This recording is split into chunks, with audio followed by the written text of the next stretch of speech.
loving God entails loving everything that is in relationship with God, and everything for us happens to be in relationship with God. So loving God is no excuse to hate anyone, but on the contrary, it's an invitation to love everyone. I always like to quote this line from Dorothy Day, Christian contemporary mystic, which is a strong one, but an interesting one. She will say, "I only love God as much as I love the person I love the least."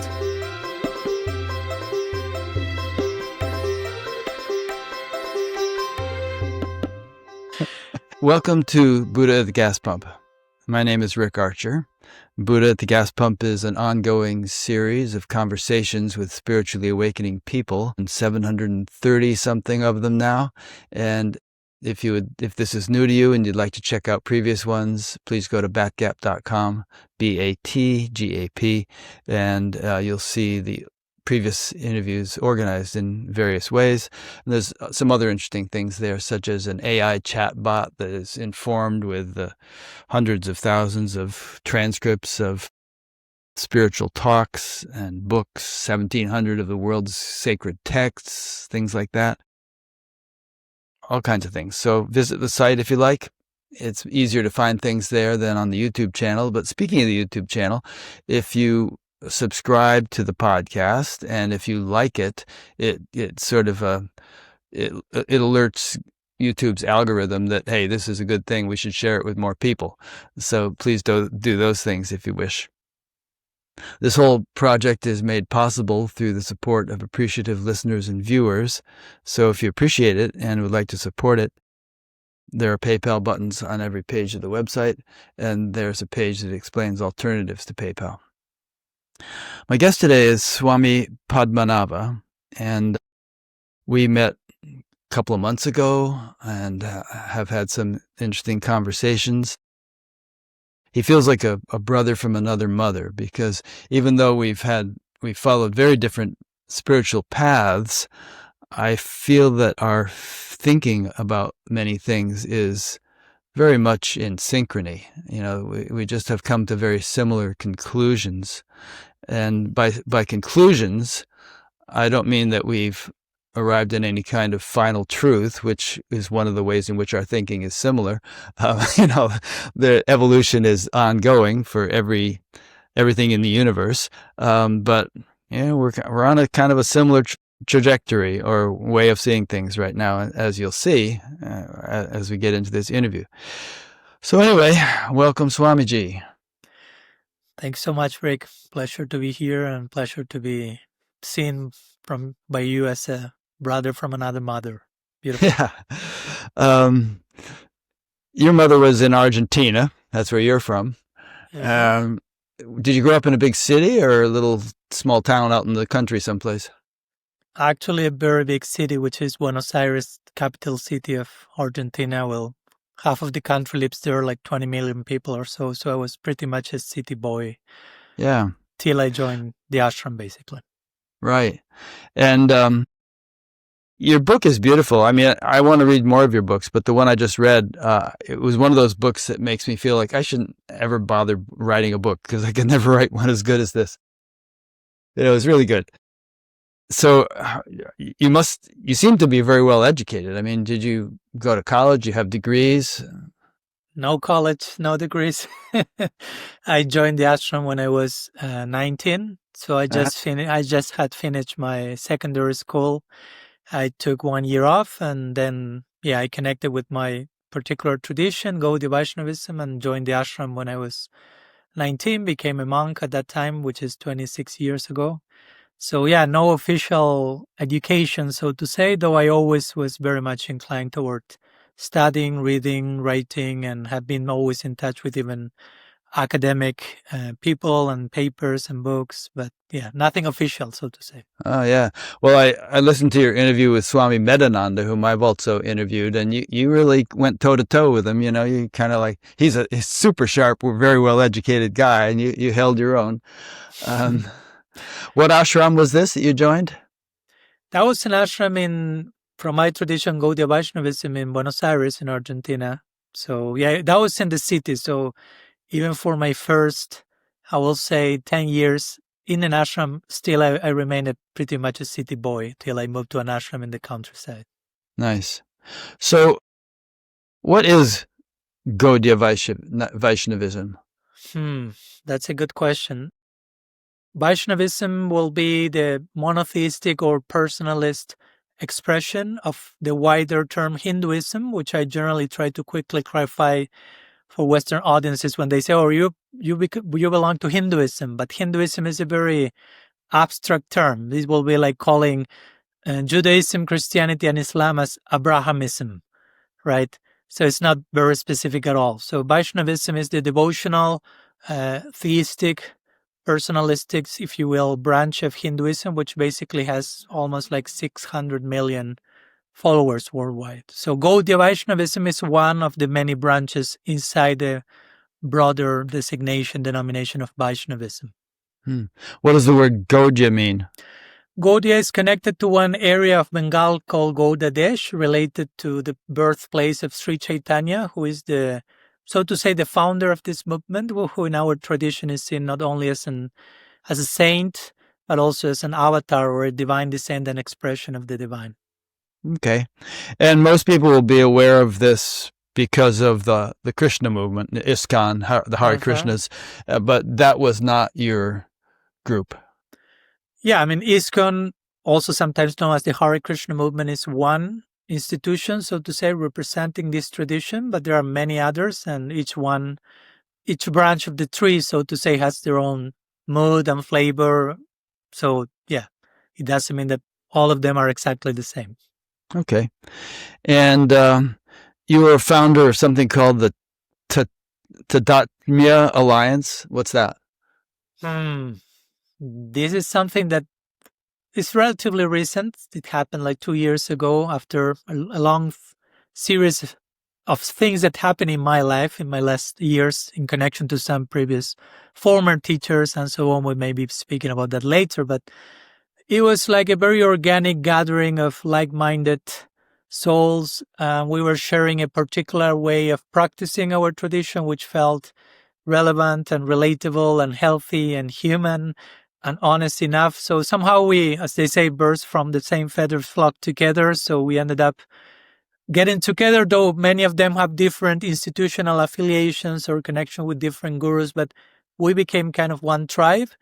And at one point it felt natural to give a name to that particular type of group, not to institutionalize it or anything. So we brought the title Tadatmyā Sangha. Tadatmyā in Sanskrit means empathy, or oneness of heart, so to say. And Sangha means kind of community.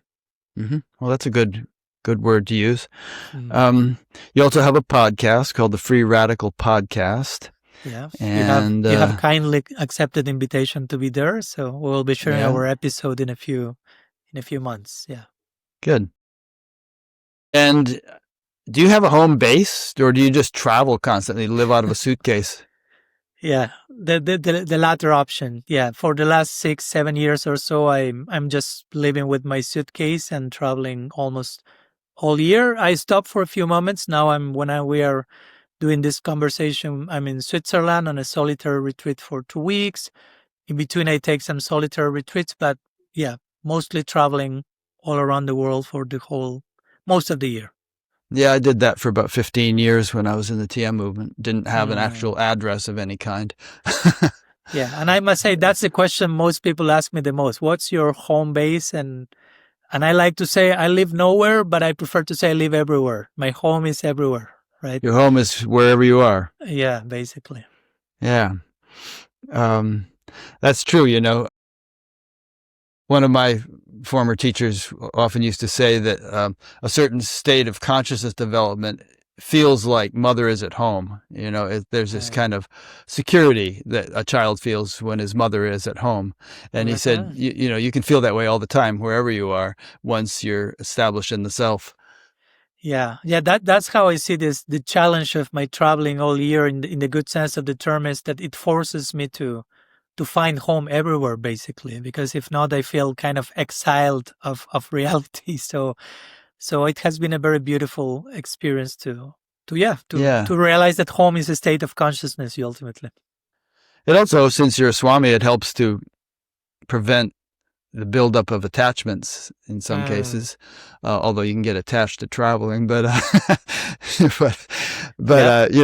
don't kind of get into a habitual groove so easily when you're constantly moving.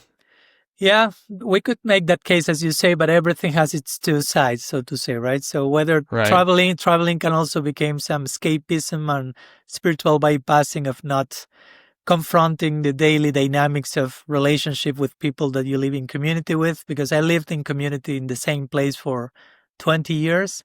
And I can tell you there were beautiful challenges that in one sense I do not find while traveling.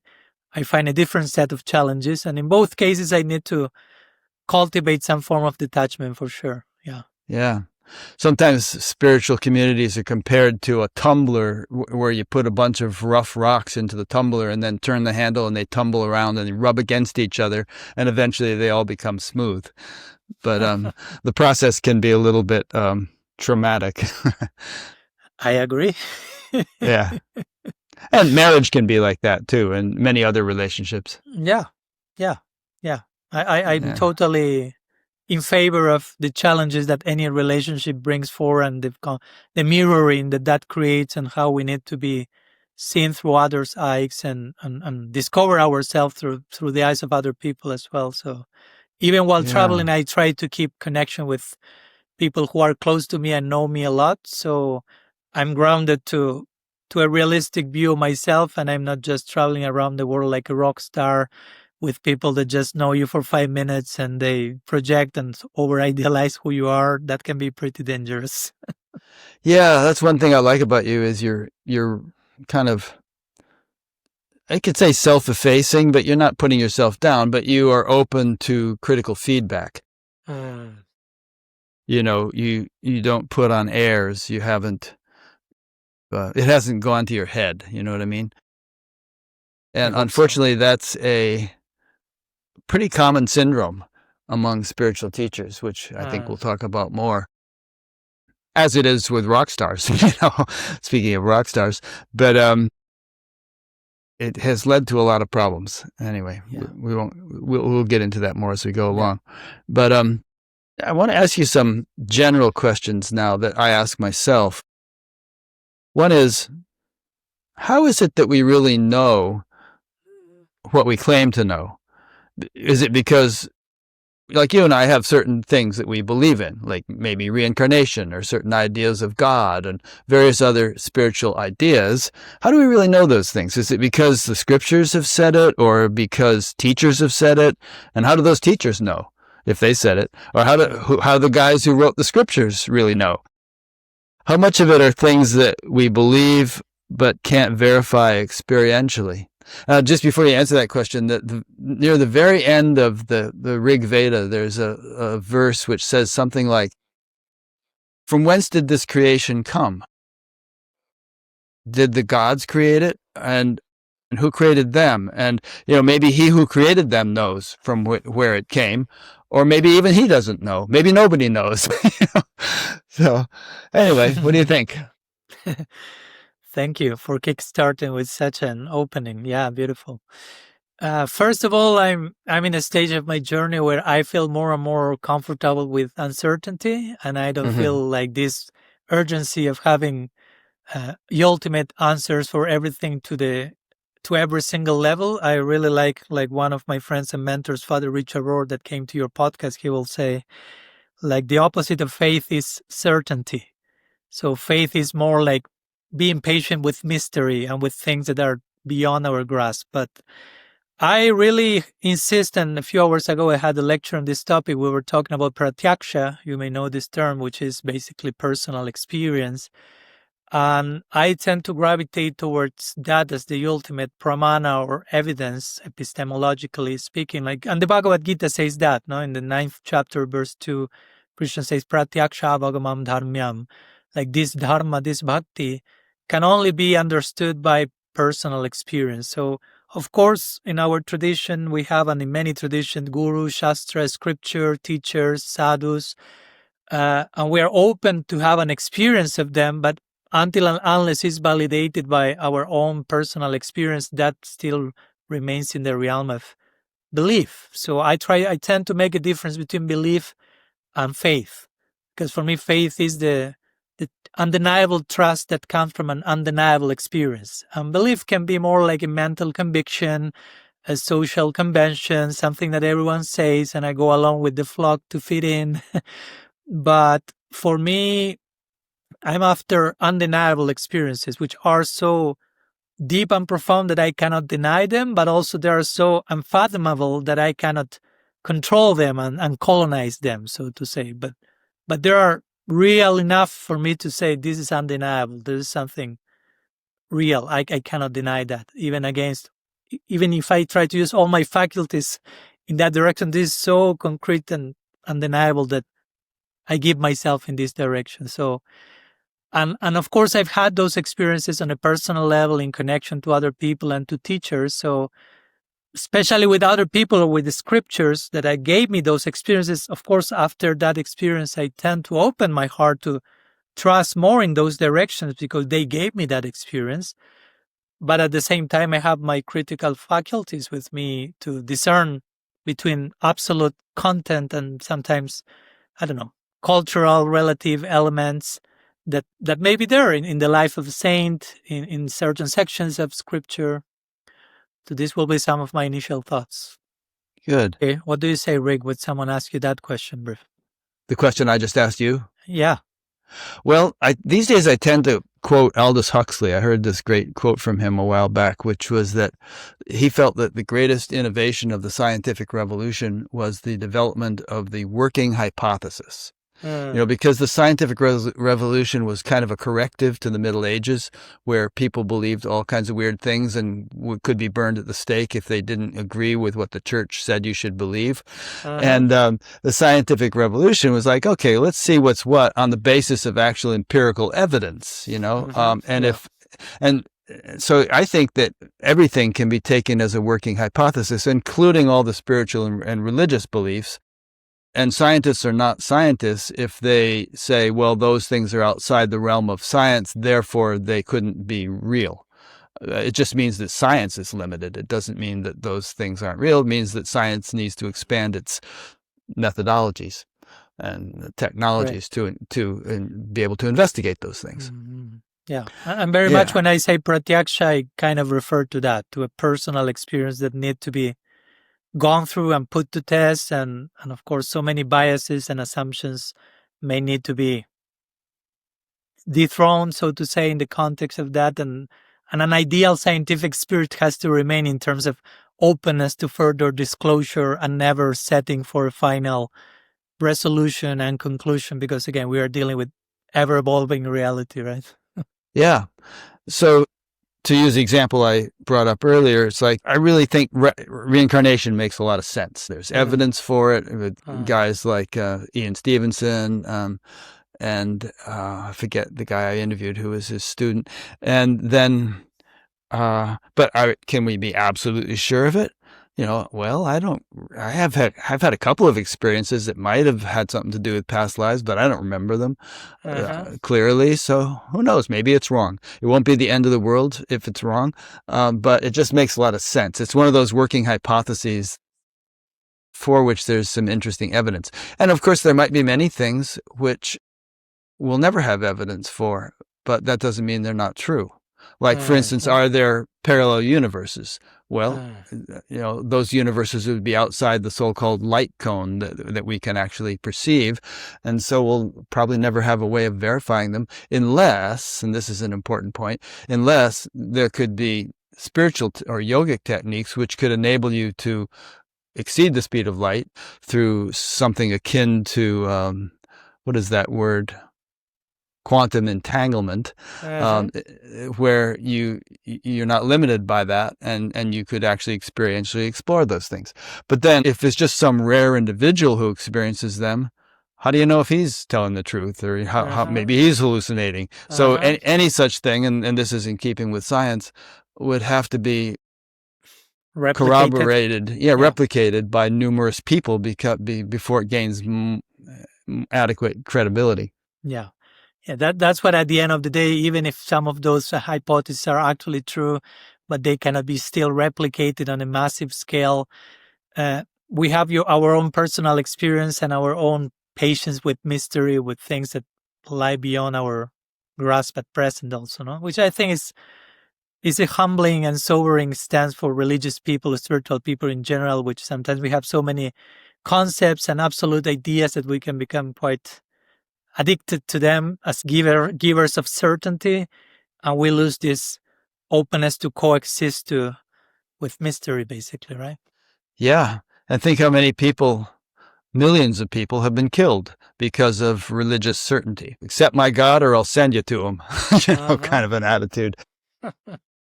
And so I think that it behooves a spiritual aspirant to have a more scientific, open-minded attitude, and not to grasp at beliefs in order to attain some kind of security, which certainty is in some people's opinion, but to rest in uncertainty. What was that quote from Richard Rohr about uncertainty? And he will say that the opposite of faith, and of course most people will say it's doubt, and he will say the opposite of faith is certainty. There you go. Like implying faith is a journey into uncertainty, into the unknown, into the infinite, into mystery. So we are not here to just get the right beliefs, so we are certain about everything and who is right, who is wrong, and all that you are explaining now, Rick, right? Like a security insurance or something, right? But it's a risky quantum leap, an adventure, basically, right? I forget who it was, but some British guy said, consistency is the hobgoblin of little minds. I think there is kind of at the core of this desperate need for certainty is an insecurity. There's, if somebody is hammering you with his beliefs and this is the only way and this is the truth and accept this or you're going to go to hell, they are defending themselves against a deep doubt that plagues them. Oh, yeah. Yeah. I always like to say, if we want to, sometimes some members of my tradition, not all, but some of them are very much about outreach and sharing the message and converting, basically, in some cases, even envisioning the whole world converted to their own creed. Right. So it may outside look like universal compassion, but many times it's just your own weak faith that you need everyone else doing what you are doing. So you feel safe enough and secure enough. I'm doing the right thing because everyone else is doing it. Right?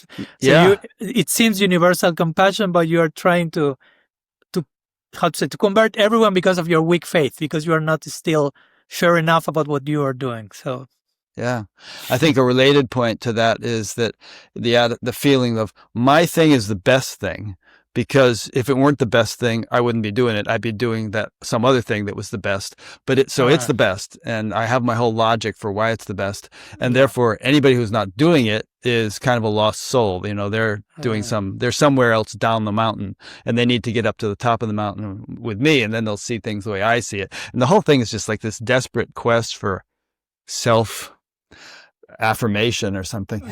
Yeah. And of course, in our tradition, we'll say, if you feel that this is the best, it's fine, but you add to that sentence, it is the best for me. Yeah. Right?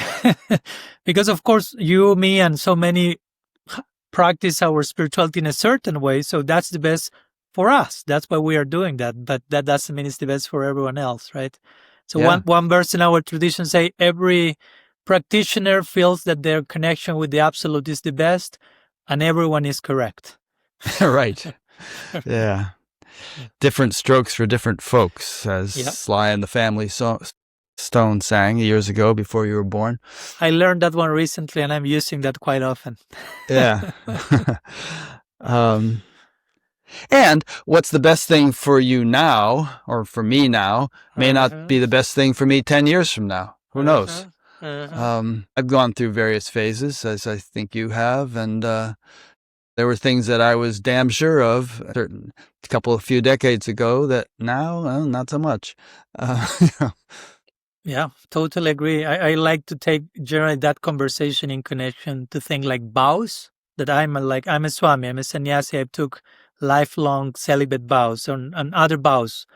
So it's delicate because you take a vow at a certain point of your journey, and after some years, you are in a very different place. So what to do with those vows?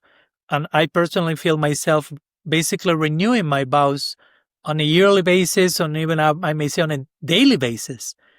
But renewing my vows in terms of rediscovering the motivation why I'm choosing this lifestyle. It's not that I'm rejecting it, it fits my nature.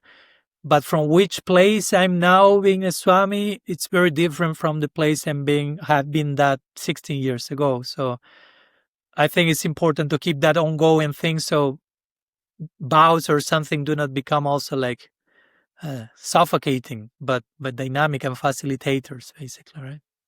Do you think there could ever come a time at which you feel like, hey, this lifestyle is no longer appropriate for me? I feel like I need to do something else, and maybe I meet somebody, I want to get married or something. And would that be out of the question? Or if you confronted that, would it be a huge issue that you'd feel like you were a fallen soul if you moved in that direction, or what? I'm sure most people in my community may see it that way, as you depicted the last.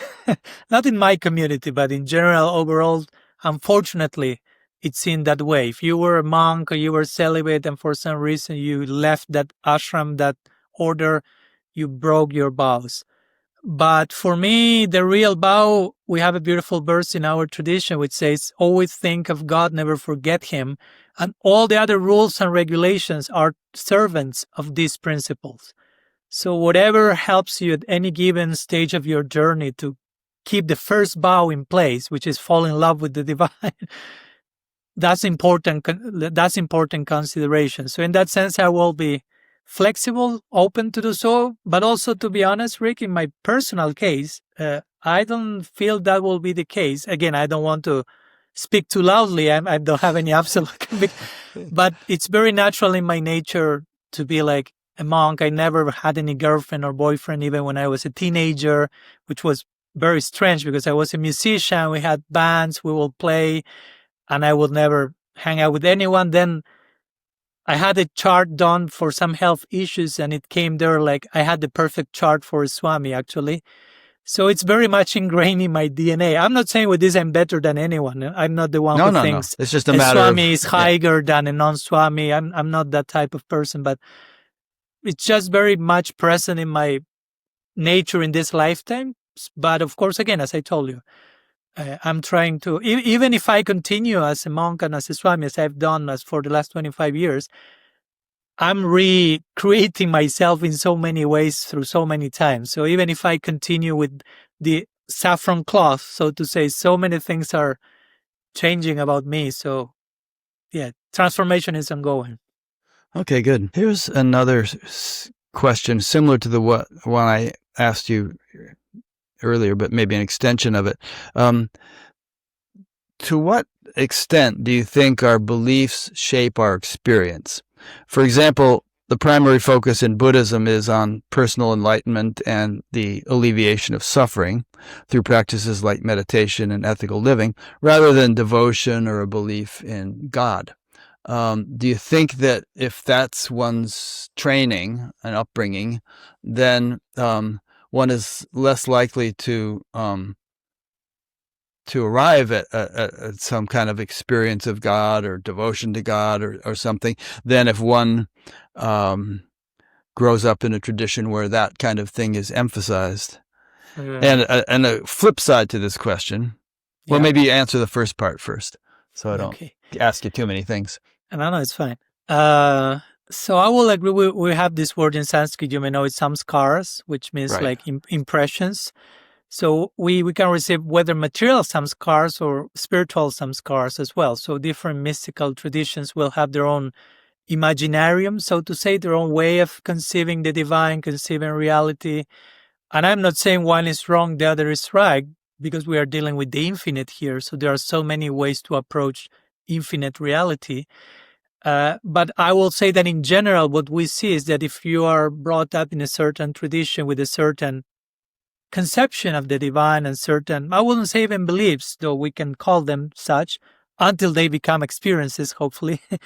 So probably your experience eventually will match I will call the conceptual orientation you receive in that particular tradition, or the certain emphasis that is done. Like We may have traditions who emphasize more a monistic focus, like in my conversation with Swami Padmanabha, we were talking about Brahman and Bhagavan.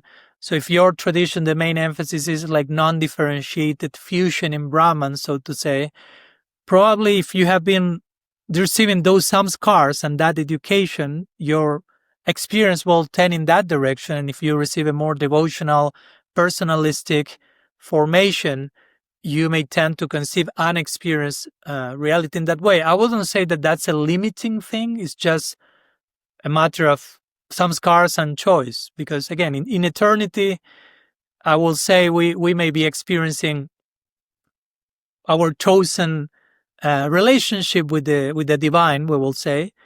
And in one sense, we will be absorbed in one direction, and we may not be so much absorbing another direction of another expression of the divine. I wouldn't call that a limitation. I will call that just the natural outcome of choosing to approach the infinite in a certain way, right? So I don't see that as a problem, if that makes sense.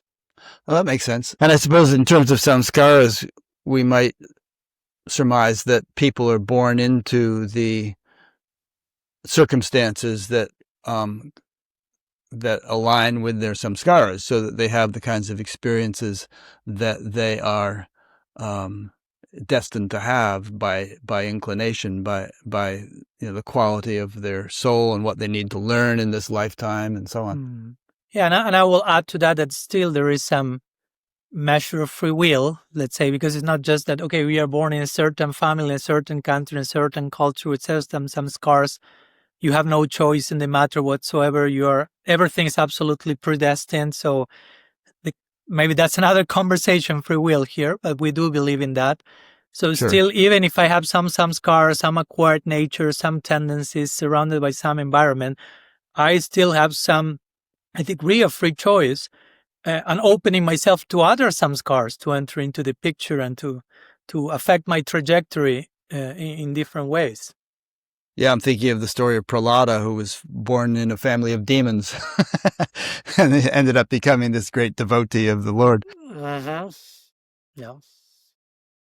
Okay, so we've been throwing around the word God a little bit, and sometimes I listen to atheists or even have conversations with them. I listen to Sam Harris, for instance, and or have conversations with a friend who's an atheist, and I end up concluding like, okay, well, I don't believe in the same God you don't believe in, but that doesn't mean I don't believe in God. Because they end up with a certain conception of God that to me seems ridiculous anyway. So I don't believe in that. But what is your sense of what God is? Although obviously it's really hard to do justice to it in words. Impossible. Well, first of all, I totally agree with what you just said, Rick. I tend to say the same thing when I'm sharing with atheistic people, and I ask them, so you say God does not exist, so you don't believe in God. What do you mean by God? And they gave the whole list of probably many times religious PTSD that they've gone through. And I'm like, I don't believe in that God either. So we are on the same page, basically, right? Right. And in many ways, I feel that many times atheism or agnosticism is like a necessary healing chapter for those who have been oppressed or traumatized by toxic notions of the divine. So, I'm not entirely against that. I can really understand the necessity of that, especially if you come from a very oppressive, traumatizing religious background. So, but for me, that doesn't mean throwing out the baby with the bathwater. But God can be, again, the word God is tricky in itself, right? Just it's one word, but it has so much historical, generational baggage and weight. I remember one of my mentors once proposed, let's stop using the word God for 50 years because there's so many biases and assumptions attached to those three letters that every time we say God, so many things get triggered. So maybe we need to stop using it for some time so we can rediscover what it actually meant. So I personally I love etymology and meaning of words. So in connection to one word of God that sometimes is the divine or divinity, it comes from the Sanskrit deva. And deva comes from the dhatu, the verbal root div, which actually one of the meanings is to play. So interestingly, the idea in this case then for God will be a playful God, not a wrathful, narcissistic, angry, old daddy above the clouds or whatever idea we may have, but a playful, charming divine. We in our tradition will say Bhajaniya Guna Vishishta. God is ideally the only reason, for me at least, the only reasonable, coherent divine will be someone who is so charming, so sweet, so attractive, so compassionate, that when you contact such qualities, you feel irresistibly drawn to dedicate your life in that direction. That's why one of the names we give to the divine is Krishna, which means the all attractive. No, that reality that embodies all that is attractive to us in its highest possible degree and even beyond our wildest imagination. That for me will be the only possible divinity that makes sense, basically. Okay, so playing Mr. Atheist here, what's so playful about the Holocaust or about Gaza or about starvation in Sudan? God is a rather sadistic player, it seems. It seems, dear Mr. Atheist, that your question has an assumption, which is God's hyperbolic omnipotence, that God could control and stop everything and anything. So that's an assumption in your question to begin with, because at least from our tradition, we wouldn't dare to say so. God is loving, is merciful, is compassionate, and because He's loving, He invites us to a loving relationship, but love is voluntary by nature. So for love to remain what it is, it has to be voluntary, and for it to be voluntary, we have to have free will and choose, and choosing love entails the necessity of having the possibility of choosing something else, which has to be differently enough from love for it to be a meaningful, different choice. And when we dare to choose that, we have gas and Holocaust and all this stuff.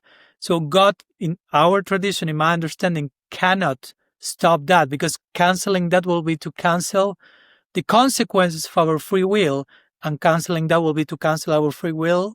And in our tradition, free will is an intrinsic, inherent quality of the Atma. That will be my answer.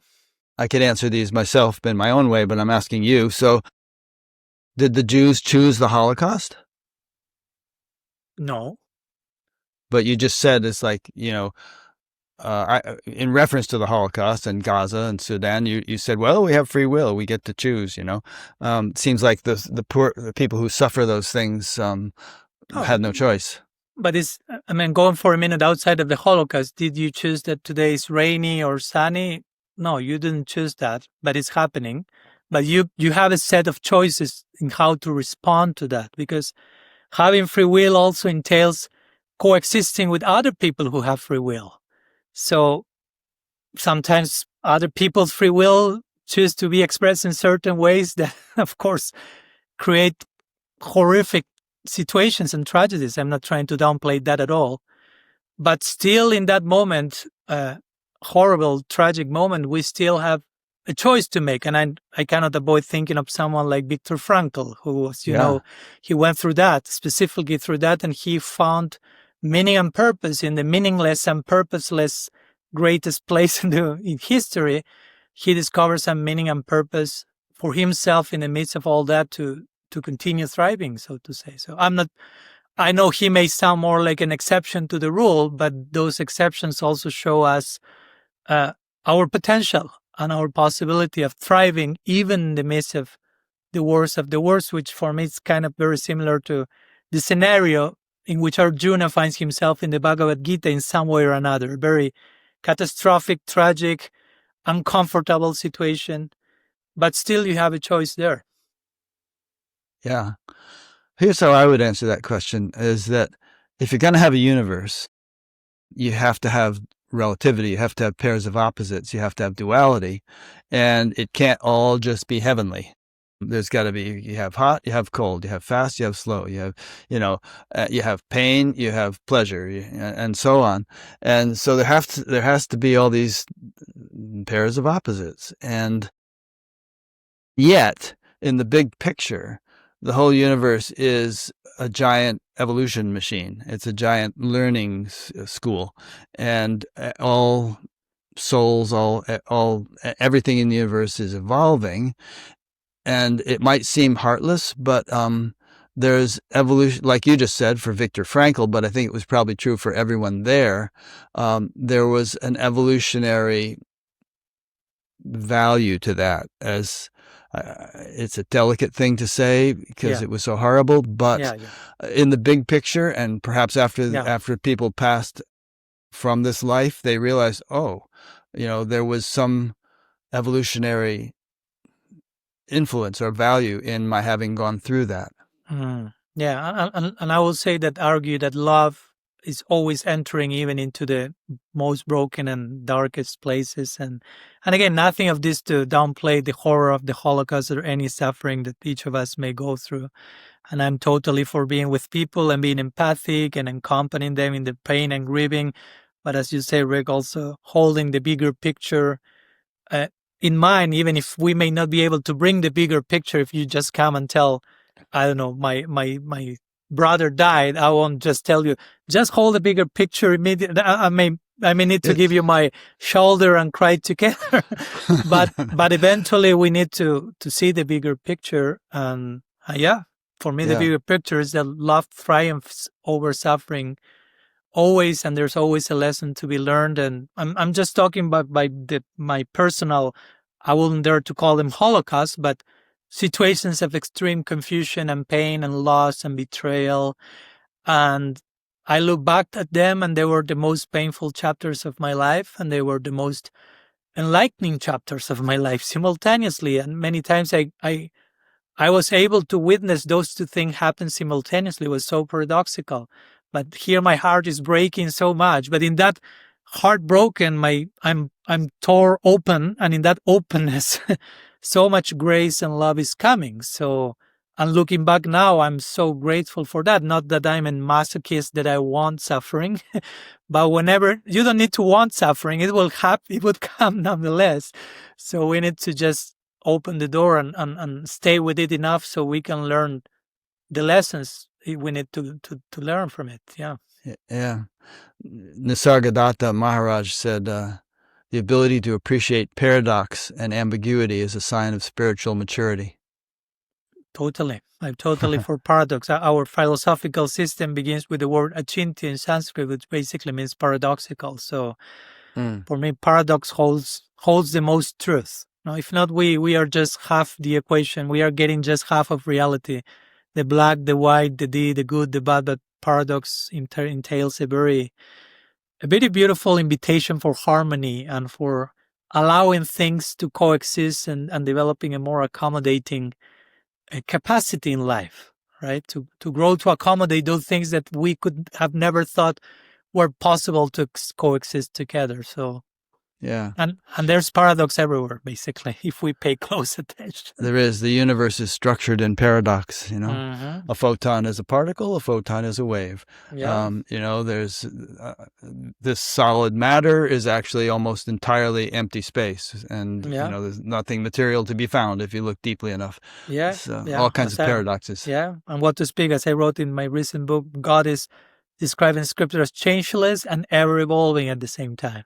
These type of things, right? So impersonal and personal. And so, to move from the either or to the both and, it's a challenge. I like that phrase, both and. And, people do have a tendency to want to land in one or the other. Yeah. And it's kind of like what we were saying earlier about insisting that you know the truth or that your way is... security. And it's got to be this. And... it's just there's not the way place.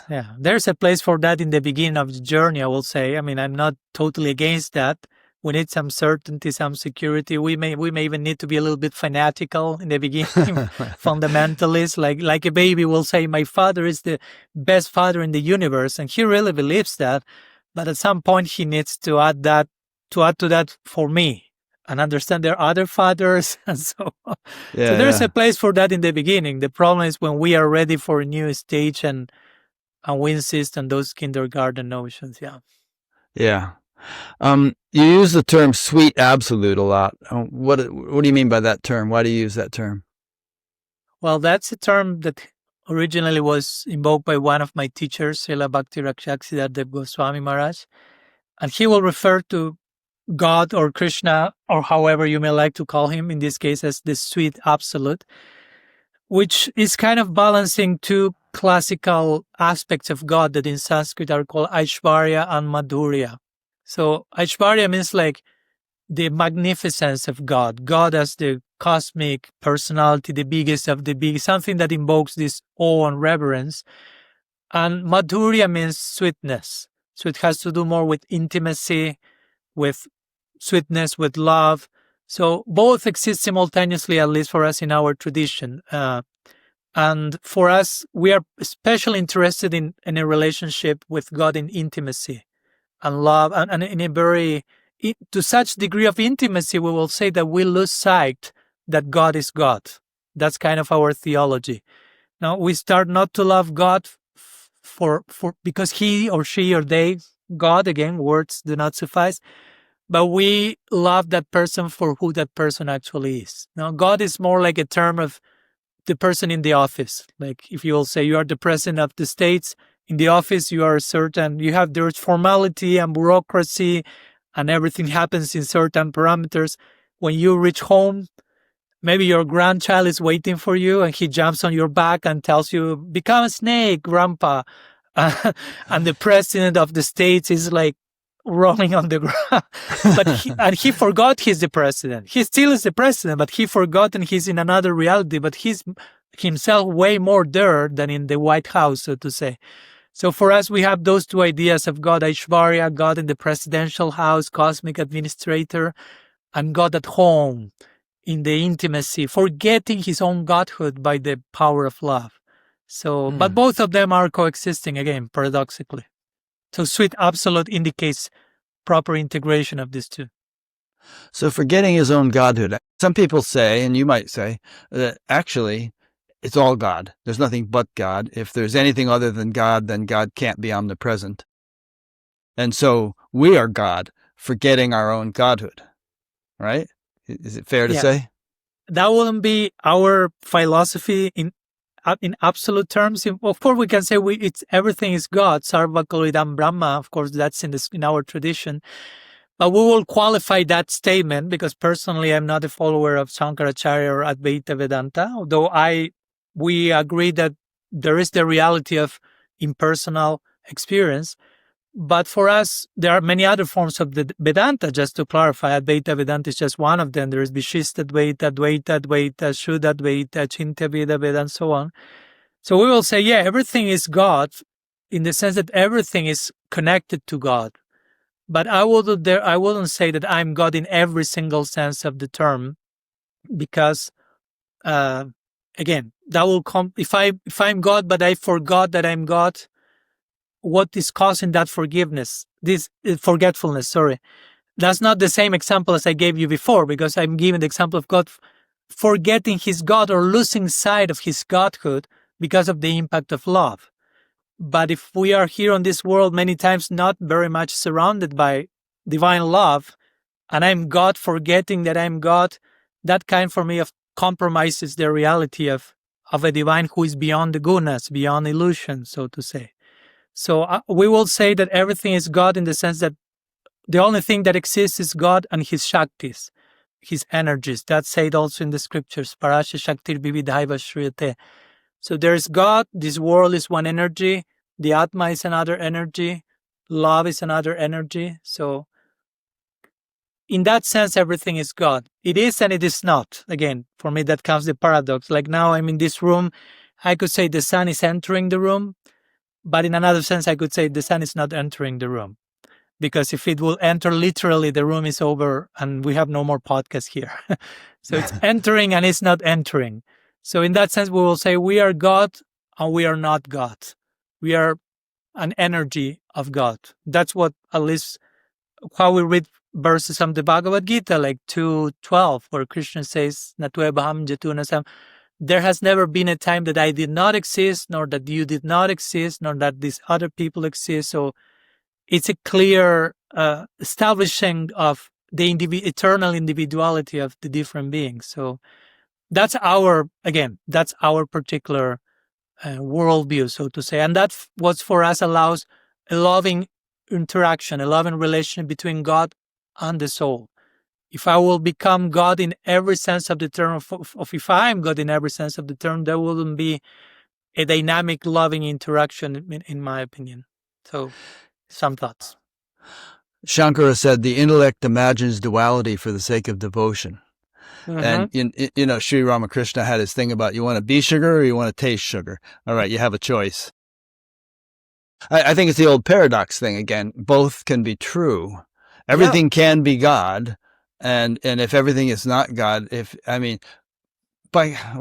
feel like a little ridiculous here because I'm making such a broad statement, but I'd say this: if you boil it right down to its essence, and you take anything, this microphone or whatever, and you boil it down, you get to a point where it's just sort of pure being, Satchidananda, whatever, God appearing as a microphone. And that doesn't mean there isn't a microphone, but it's like, all the different forms of milk, yogurt and cheese and ghee and all the different things. They're kind of all the same thing, essentially, having taken different forms.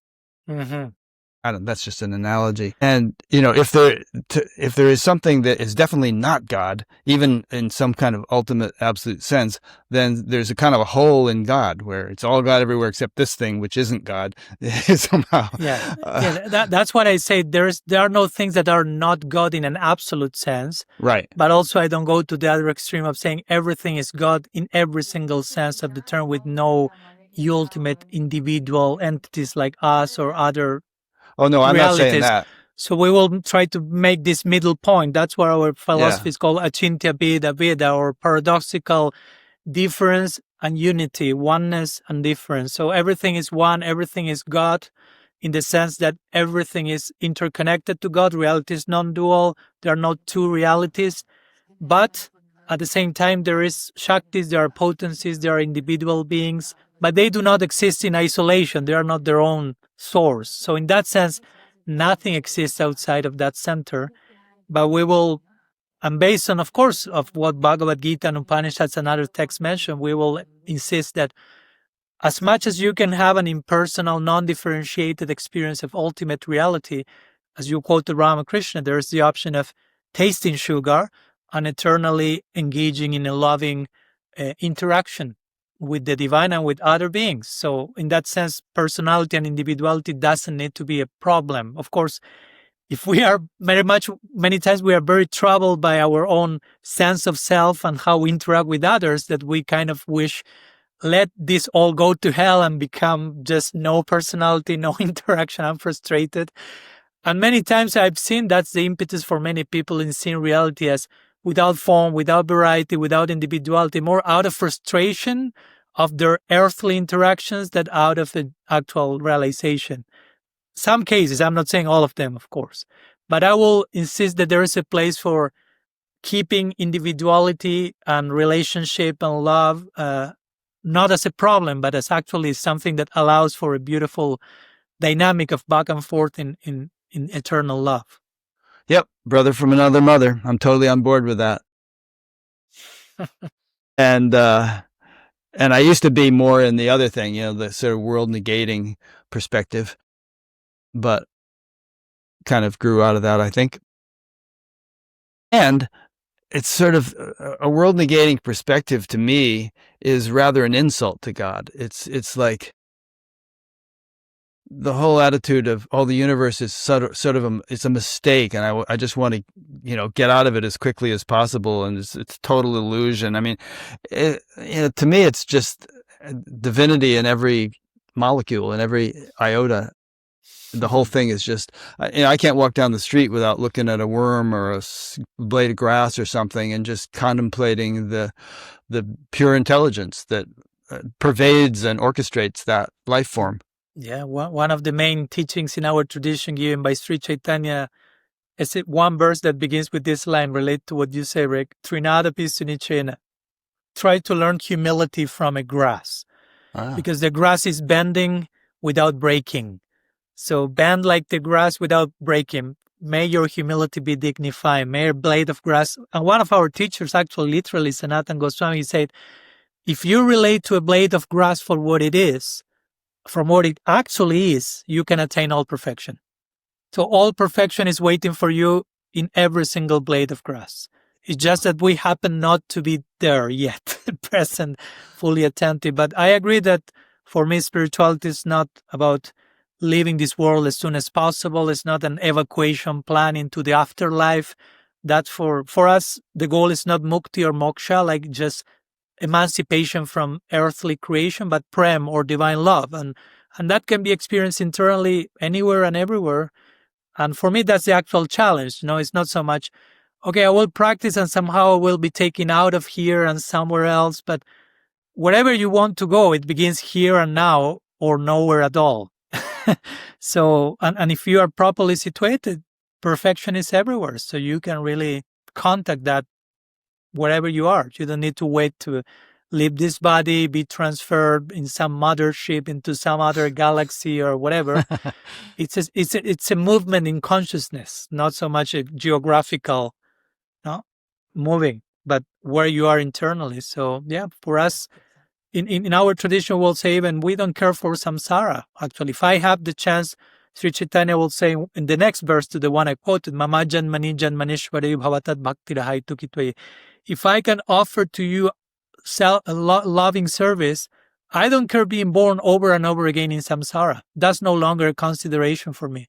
If I have the chance of contacting everything from a place of love, I'm already in heaven, so to say. Yeah. I have a feeling that some of the guys who thought my goal in life is to get out of here once and for all, when they finally got out of here, they realized, ooh, it's not once and for all. I'm still existing, and maybe I'm going to take another life, or I have some function to perform from where I am now, that kind of thing. Yeah, and it still is negatively motivated, right? It's more like, I want to get out of here. So there's not like a positive reason for what you're doing. And I will argue it's still on some level selfishly motivated, because it's about what I want. Yeah. So for me, the higher reason is dedicating myself in love to others. And I choose to do that, but it's not something that is about what I want and it's about me, but it's related to me, it's including me, but it's including everyone else as well. So I personally feel more inclined to that broader perspective, so to say. Yeah, me too, actually. And I used to have that I want to get out of here attitude very strongly, but these days it's like, hey, it's not my choice. It's in God's hands, and however I can be of service, that's what I'll be happy to do. Many more lifetimes, no more lifetimes, whatever. It's just, I'm at your service. Brother of a different mother. Here you are. Yeah. Too bad our mothers couldn't have met. So, okay, here's another thought. So, you speak of Krishna and Radha, and your tradition does a lot, and which is ultimately my tradition too, because I was kind of raised in something related. But I can't help but zoom it out to the whole universe and think about what a tiny little speck of dust we happen to live on, and how we might be kind of narrow in our thinking. I mean, there are estimated anywhere between 2 and 20 trillion galaxies in the universe, and each galaxy has perhaps 100 billion stars. And we now know that almost all stars have planets orbiting them. And so my assumption is that there are trillions of intelligent civilizations throughout the universe. And that if you don't accept the theory of a multiverse, right? Right. So there could be trillions of universes and so on. And so somebody says, Jesus is the only way. I say, oh, okay. Is he on tour? Because he's got to be a busy guy. There's trillions of intelligent civilizations. And I would say the same thing about Krishna and Radha. I wonder if ours is the only planet where those words are used, or, if on some other planet there was some being that looked like an octopus and was a great spiritual leader, and that people think of that as the the avatar of God. Well, in our tradition, I've never heard of an octopus avatar, but if you may have heard about this Das avatar, God appears as a fish, as a boar, turtle, as a right. turtle. So Right. in one sense, also it gives, there are only 10 there, but it gives the idea of, I mean, like there's Could no be all limits. kinds of forms, We can put so many limits. And again, each form, we will argue that each form of the divine also is, how to say, is facilitating a certain type of interaction and relationship. So according our philosophy, according to the type of love, God will take a particular shape. Mhm. I speak about that in my book as well, that I like to put it like God is a byproduct of love. So according to the love we have, as Krishna says in the Gita 4:11, ye atmam prapadyante, as you approach me, I reciprocate accordingly. So the infinite is infinite. Again, how much we can put the infinite in a box. And we will approach the infinite in one way or another, and there will be a particular reciprocation. But that doesn't mean that that's the only possibility, the only version. And even when we speak about Radha and Krishna, what's Radha and Krishna? Again, we can have an idea about that, but God is not our ideas about God, as I like to say, right? And sometimes we don't draw that line very easily. So that's why I insist personally, again, in personal experience. So we can have a concept, a name, a form, details, information, but that has to take us to transformation, to put them into a laboratory and experiment and get an undeniable realization of them. But yeah, in our tradition, we'll say the forms and the avatars of God are asankhya, which means uncountable. So we don't have a problem acknowledging the infinite appearing in any way the infinite desires to do so. And when Krishna said that, there could be some civilization in New Guinea or something that never heard of Krishna, is never going to hear of Krishna. But what he was saying is, I'm this universal intelligence, and if some guy in New Guinea or on Alpha Centauri or in the Pleiades or something, expresses devotion, I receive it and reciprocate. Yeah. So it's humbling. We should be always very humble and not take for granted that whatever I'm experiencing is the only one real, best, ideal thing. It may be the ideal thing for me at the present moment, again, but always having that humility of remaining open for further disclosure of the absolute. And that's what will keep us, in my opinion, in a state of ongoing wonder, which for me is the ideal place from which to engage in any form of spirituality. Surrendering out of wonder, not out of fear, out of pressure, out of social fitting in, out of anything but wonder and beauty and surprise, mystery. Yeah, that's the thing. I mean, there's this phrase that's popular kind of among the Neo-Advaita people, which is give up the search.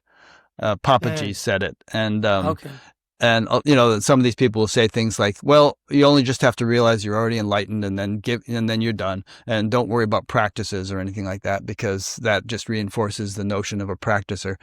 And my attitude is, the search feeling kind of dropped off or faded off over time, that sort of desperate, I got to get there and this isn't good enough. But then that was replaced by the wonder feeling and the adventure feeling, like, oh, wow, there's so much to explore and so much to learn and so much to deepen and grow. Which is its own search unto itself, but from a very different place, right? It's kind of from a fulfilled place, like the goal is already here, but also it can be I heard you referring to infinity, and I think it was in your book where you can say you can always add one to infinity, or add or square infinity, or take it to the cube root or whatever. It's still infinity. In general, in Indian general, one name for infinity will be 108, right? So 100 represents like the totality, but then they add an 8 to say totality plus. And the 8 on the side is the symbol of infinity, right? So let's talk about love. A lot of your book discusses love, and most of the pop songs are written about love, and and so on. So not like the word God, or perhaps even more so, there are a lot of flavors of love, a lot of definitions. Sometimes it's a synonym for just sex, let's make love. And other times it can be really sublime and reach tremendous heights. So go ahead. Let's talk about love a little bit. Okay. So of course, what you are mentioning, I assume is related to this book of mine that I recently published, just in case, because maybe the listeners don't know which book we are talking about, since I published a few. Yeah. So Evolution and Divine Love. Okay, yeah. Just to confirm, because we have been talking privately about some other books, and I sent you some excerpts of my second one. So love is a big word, and we can never do justice to it by trying to say something about it. As I quote in my book, I think I quote Rumi, that he say, I try to write in my pen and say something about love, and when I tried, the pen broke, right? Like collapse. So we can try it. At the same time, I think it's good to try to have some coherent definition of love, because if not, as you said, love can mean anything and everything. So at that point, it becomes nothing in one sense, right? If love is just anything and everything, if I love chocolate, and I love my wife, and I love my car, and I love God, and I use the same word in every direction, and maybe it's a very loose expression. Of course, if you are totally enlightened, you can say that. You love God and chocolate and wife from a very universal and conditional place, but most of us are not there. So we may use the term very loosely, as we use the term God, or as we use the term I. The words we use the most are the ones we understand the least, probably. So in my book, I try to invite for a coherent definition of love according to what sounds coherent to me. And I kind of define love as a profoundly intentional act, which is devoid of ulterior motives, and which is aiming at the highest possible well-being of the person I love. Again, it's a very broad general definition. Our tradition will have a similar one in connection with God, trying to serve the center without self-centeredness, without serving the center for our own sake, but for the sake of love, with an intentional favorable attitude. And understanding that loving God, and this is an important point for us, doesn't exclude loving everyone else, but actually loving God entails loving everything that is in relationship with God, and everything for us happens to be in relationship with God. So loving God is no excuse to hate anyone, but on the contrary, it's an invitation to love everyone. I always like to quote this line from Dorothy Day, Christian contemporary mystic, which is a strong one, but an interesting one. She will say, I only love God as much as I love the person I love the least. That's interesting. Yeah. So trying to say your love of God has to be expressed all the way down, so to say, in every possible direction. Now, it has to remain loving in every direction, including to yourself, right? Because sometimes we end up trying to love everyone, and we hate ourselves many times. So then the self-love comes into the picture as well. No? So the real love has to be loving in every direction. If I love you, I cannot love you in a way that is degrading to me. That's not actual love. It has to be dignifying and nourishing for both of us. So that will be for me a coherent definition of love. I used to have a teacher who used to say that self-realization is a prerequisite to God realization, because if you don't know the self, then who is it that is going to know God, or that's going to appreciate God's creation? And he used to say that without self-realization, trying to rise up in great waves of devotion is like a small pond trying to rise up in big tidal waves. It just stirs up the mud at the bottom. So you have to be an ocean, and then you can rise up in great waves without, any mud being stirred up. I appreciate that point. Actually, it's quite related, and I make kind of that point in my book. Though in my book I start speaking about love, then about God, then about the soul, and then about matter. Another way of taking it, and we have that in our tradition, is even before talking about God, we talk about the soul, but even before talking about this, the Atman, the self, we even talk about the realm of matter, because for most of us, matter is the most concrete and immediate reality. And in many sacred texts in our tradition, first and foremost, we find descriptions of the universe in connection to the divine, like learn to see the world as sacred, and then they proceed to the self, and then they proceed to the super self, so to say. So I find also that sequence very interesting in connection to what you say. If you just try to jump into God directly, it may be a limbo at the end. You may not be able to get God, not to get everything else that is in connection to the divine. So we have to proceed in a safe, sustainable way, so to say. But how can you perceive the world as sacred if the perceiver has not been realized? It's like it says in the Bible, I seeing through a glass darkly, like you have dirty glasses on or something, and you kind of have to clean the glasses or cleanse the windows of perception, as William Blake said, and then you can see what infinity in a wildflower, eternity in an hour. The ability to perceive based upon the realization of the intrinsic ultimate perceiver needs to be cultured, and then the appreciation of creation will grow profoundly, and then you'll really want to there's a story. So a man was an artist, and nobody appreciated his work, but he would just keep painting. And he heard that some guy in some town really appreciates my work. He just kind of flows on waves of love and devotion when he sees it. The artist himself would want to come and meet that guy who can appreciate his work. So the story relates to the idea that if people can't appreciate God's work, if they can't appreciate the creation, then knowing God is kind of a moot point. But if their appreciation becomes really profound, God will come to them. Yeah, that's nice, and I appreciate the insight you brought. Thank you for that, Rick, in terms of how much can we see the world as sacred if our own self-perception is distorted. And of course, I didn't want to mean that first concentrate on the world and there's nothing about yourself. I mean, it's always, all of them are kind of interacting with one another in conversation, God, self, the world. But I meant to say that in the beginning, there may be a little bit more of an emphasis in learning to see this world, which is for many the most concrete things, as sacred, while at the same time, of course, working on yourself and cleaning your own lenses or glasses of perception, but giving some special emphasis into perceiving matter as sacred and then proceeding to the self even deeper and deeper and then to the divine. But anyhow, thank you for that contribution. Sure.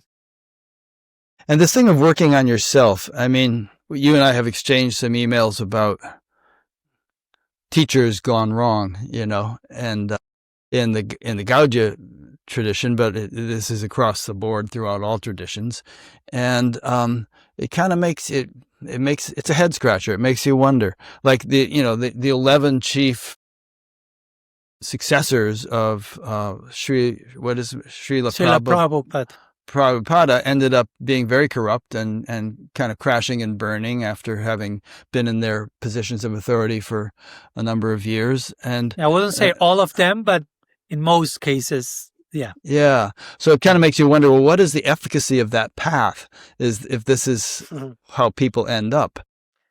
Is there something wrong with the path, or is it that people jump to conclusions about their level of attainment and lose humility and lose self-scrutiny, and egos become inflated and so on? They overestimate how much they've attained and how infallible they actually are, which they aren't.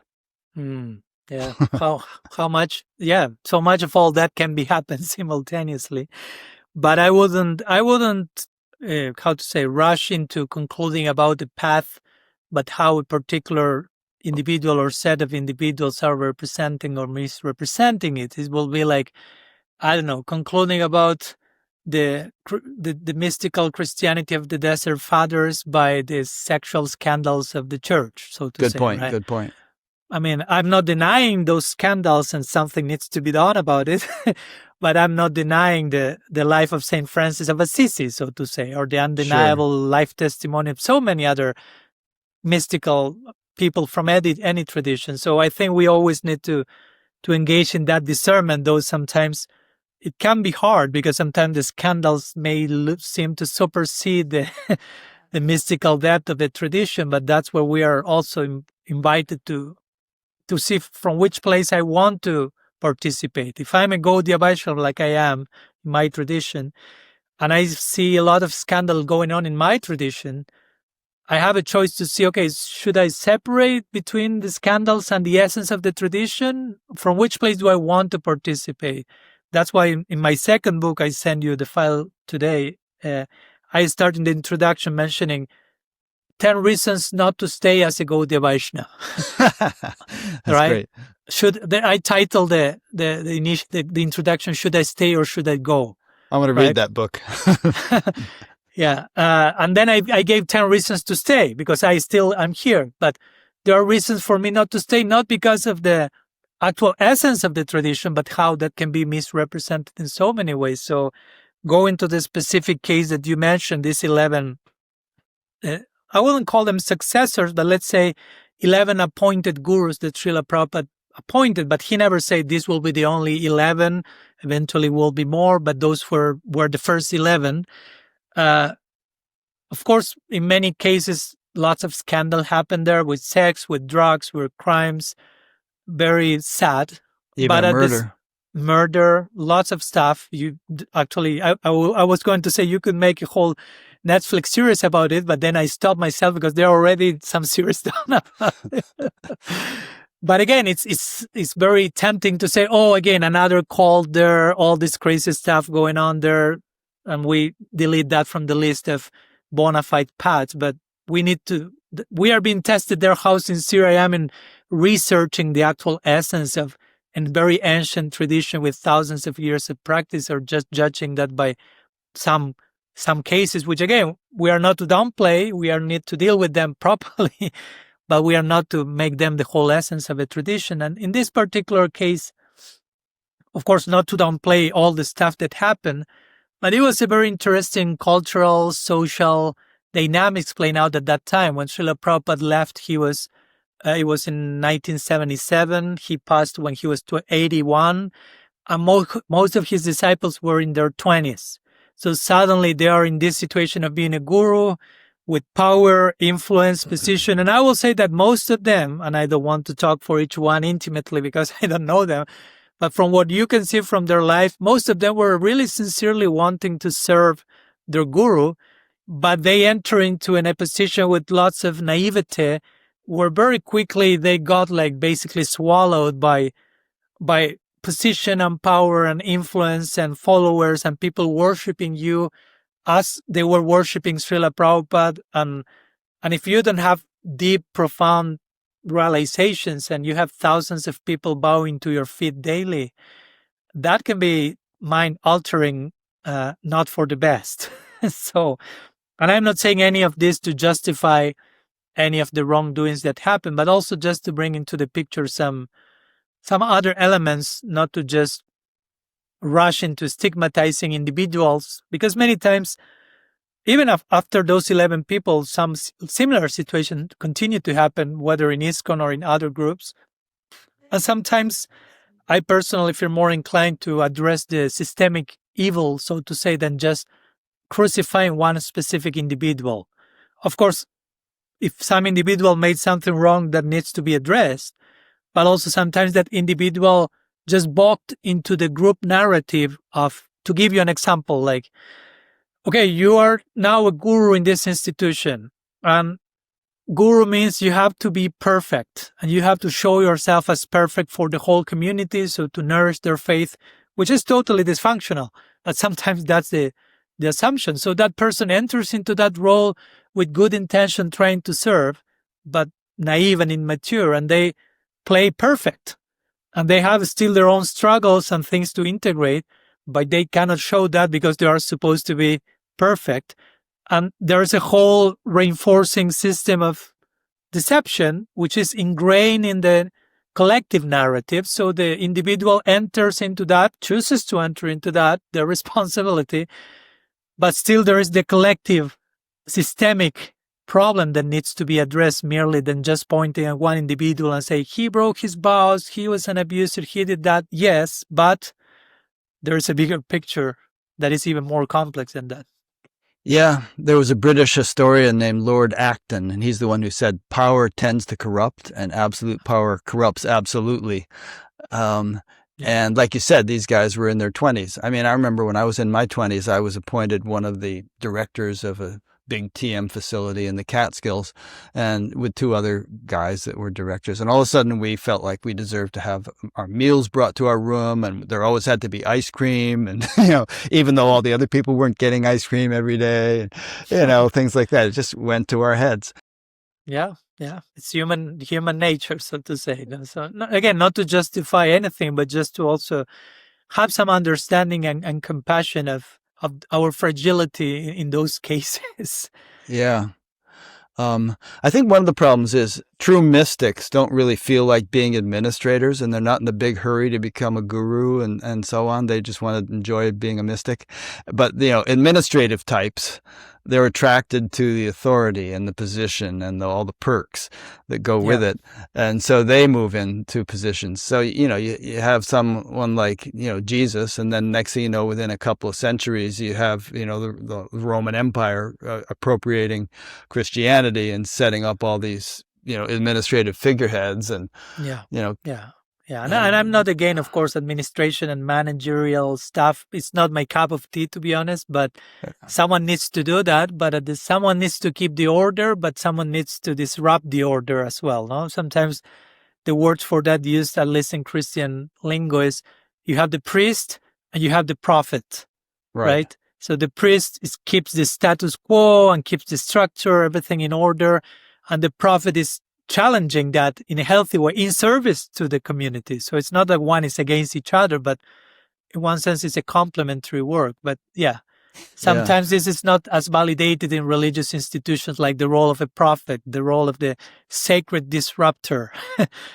There should be one of my teachers will say there should be a seminar to create disruptors, to create prophets that can really challenge the tradition for self-examination, self-criticism, and growth, and preserve the mystical essence of every school, right? Yeah. Unfortunately, the administrative types who end up taking control very often persecute the prophets. The prophets are the guys who are really the lifeblood of the tradition, and they're being, threatened and burned at the stake and all that stuff. There's a story about God and the devil are walking down the road, and God sees something shiny and on the road and puts it in his pocket. And the devil says, "Hey, what's that? What'd you find?" And God says, "Oh, it's just the truth." And the devil says, "Give it to me. I'll organize it for you." Thanks for reminding me that story. I had heard it, but I had forgotten. So good to keep it in mind. It's a good daily reminder. Yeah. So I put your book through AI, and it gave me a bunch of nice main points. I'm going to run them by you. We can talk about anything we haven't talked about yet. And also, as we talk, or even right now, if there are thoughts in your head that you would like us to talk about, just bring them up. Okay. One is revelation and scripture is ever evolving. Congratulations to AI for that selection. Important topic. So, do you have any particular question, any particular thoughts about that yourself, Rick? Well, yeah. And also, here's what ChatGPT thought. It said, the book emphasizes that revelation is not static, but an ongoing affair. Scriptures are ever fresh. And Swami Padmanabha even speaks of updatable scripture, where each generation adds new insights without negating past wisdom. This is a bold paradigm shift that could generate rich discussion. Yeah, I agree with ChatGPT.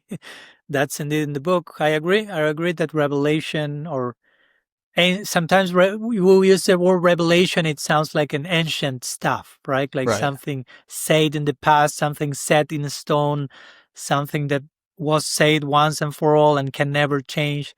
And of course, I agree that there is a changeless side to revelation. There's a changeless side to, I don't know, we will say the Atman is eternal, so that doesn't change.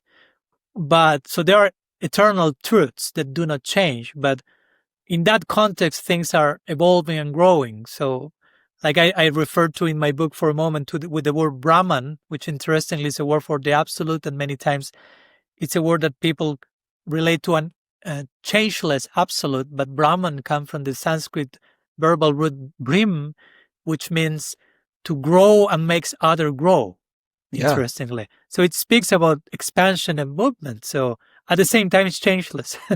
So in the same way, scripture or tradition, there is an ancient side to it and timeless, changeless side to it, but it's ever evolving because we are dealing. Revelation and scripture is our attempts to engage in conversation with the infinite.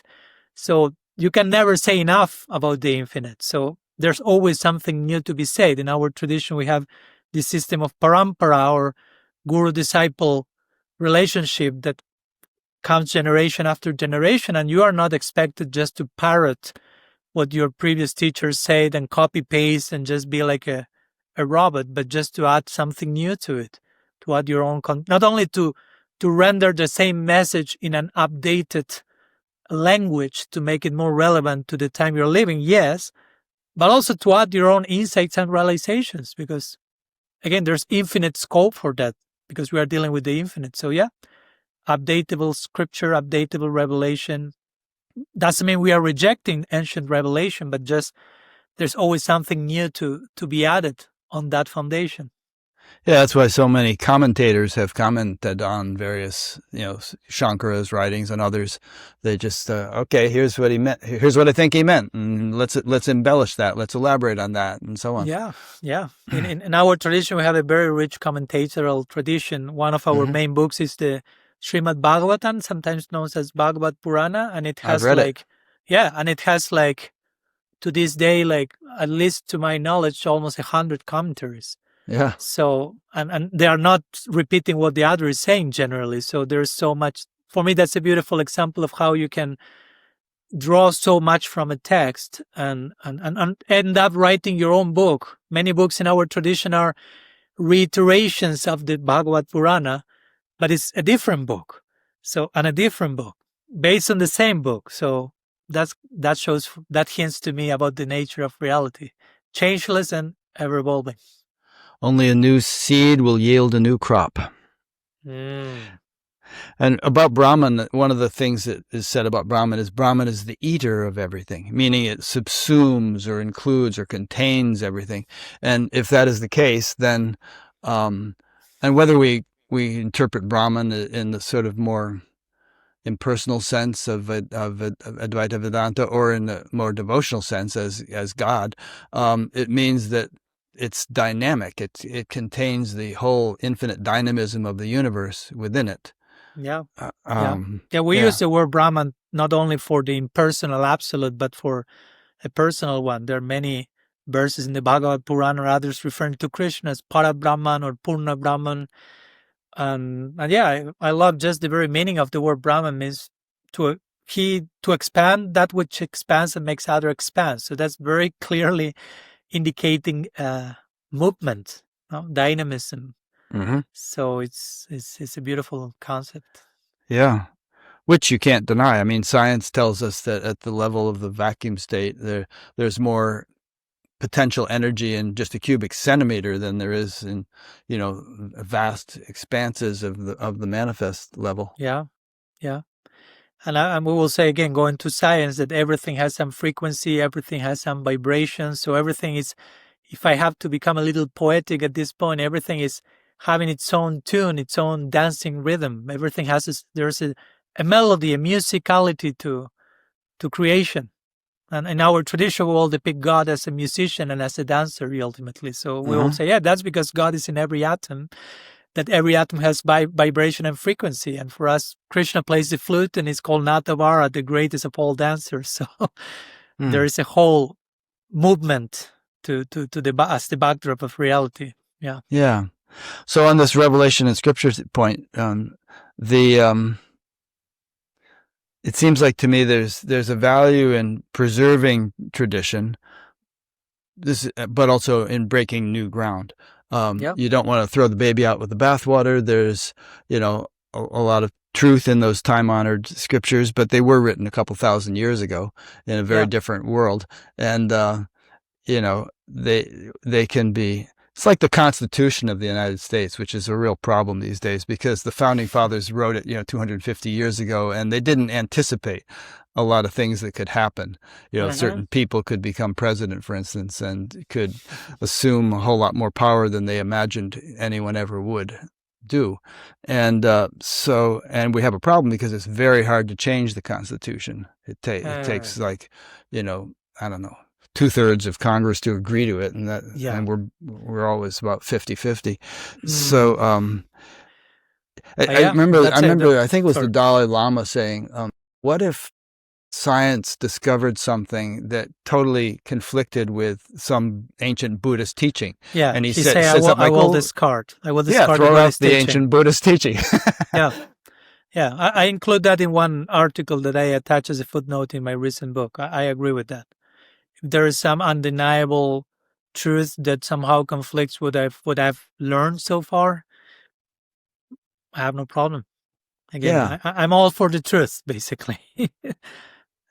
And you talk about paradigm a lot. You use the word a lot in your book. And have you ever read The Structure of Scientific Revolutions by Thomas Kuhn? Yeah. I speak about him also in my second book. This one, the third one that you have read, is a continuation of that. So I love to speak about paradigm shift. In my previous book, I made a play of words and I named the whole chapter "Holy Shift," right? In terms of paradigm shift, right? And I referred to Kuhn's book and so on. Yeah, I think it's so necessary to keep us in a very flexible state and again, going back to the idea of wonder, right? And rediscovering the ever unfolding and limited infinite. And that's why at the end of each chapter of the book, as you may have noticed, actually I finish with a list of key paradigm shifts explored in this chapter. Yes. Just to summarize my intention, I write in the book to invite the reader to change their angle of vision and at least entertain different possibilities. Even if you agree with them or not, that's a separate story, but at least to be willing to do that sacred exercise to look at reality from a different angle of vision. Yeah, that's good. And, one of the things Kuhn says is that paradigms have to have a certain stability. You can't just flip them out every time some new idea comes up. But as more and more anomalies, as he calls them, which are information that conflicts with the established paradigm, come along and challenge that paradigm, eventually a certain critical mass is reached and the paradigm gives way to a new one. That is an improved, updated version, more in alignment with actual observation. And I would say that's how, in one sense, as again, going back to my friend and mentor, Father Richard Rohr, he will have this book called The Wisdom Pattern, and he speaks about how reality operates in this triple wisdom pattern: order, disorder, and reorder. So that sounds similar to what you just said, right? Like some elements come, create disorder. It forces the whole situation to a new level of order that can accommodate the conflicting elements, and now we have a new order that eventually becomes the status quo and needs to be disrupted again. And that's how we grow and progress all along, basically. Well, I hope that's what's happening to the world right now, because the world is in a very disorderly state.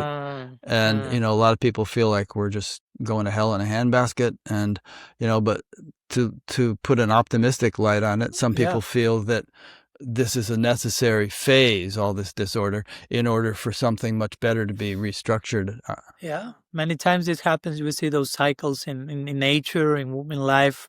We can say order, disorder, reorder. We can say birth and death and resurrection, whatever words we want to use. But of course, we have to be willing to go through the disorder stage, because again, going back to this toxic certainty, many times we just want the order part of the equation, and disorder knocks on your door and we don't want even to see it, or even when we accept it, we then need to trust the new order, because sometimes we may be too nostalgically attached to the old order of things. So also it demands something of us to allow the new order to happen.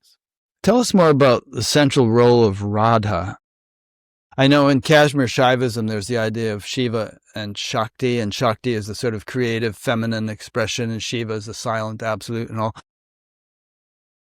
Is there a corollary between that and the Krishna-Radha relationship, or is it different? Different. I will make a full parallel. I will make a full difference either. Again, I love grace. But Radha, in our tradition, is the goddess, the goddess part of the equation, because sometimes we use God, and again, God is a masculine term, and there has been so much chauvinistic, patriarchal assumptions attached to the notion of God, and so much toxic masculinity based on our conception of God as masculine and as a toxic masculine figure in many cases, that we end up being toxically masculine us men here on earth, and unable to properly integrate our feminine side, or unable to properly deal with the feminine in itself. So for us, Radha Krishna is like the two polarities, the two sides, the yin and the yang, if you want to use that term. So there is God and there is the goddess. It's one non-dual reality. We will say it's not two different people. It's the same non-dual absolute, but appearing in two forms for the sake of what we will call rasa, or the enjoyment of loving interaction. So Radha is the feminine side of the divine, representing mercy, representing sacred vulnerability, representing dedication, so many important feminine qualities. Krishna is the male side of the divine, which also represents a lot of healthy of feminine qualities in its own way, vulnerability and compassion and so on. It's not like they are opposites with one another. So our particular tradition makes lots of emphasis on Radha, lots of emphasis on the feminine.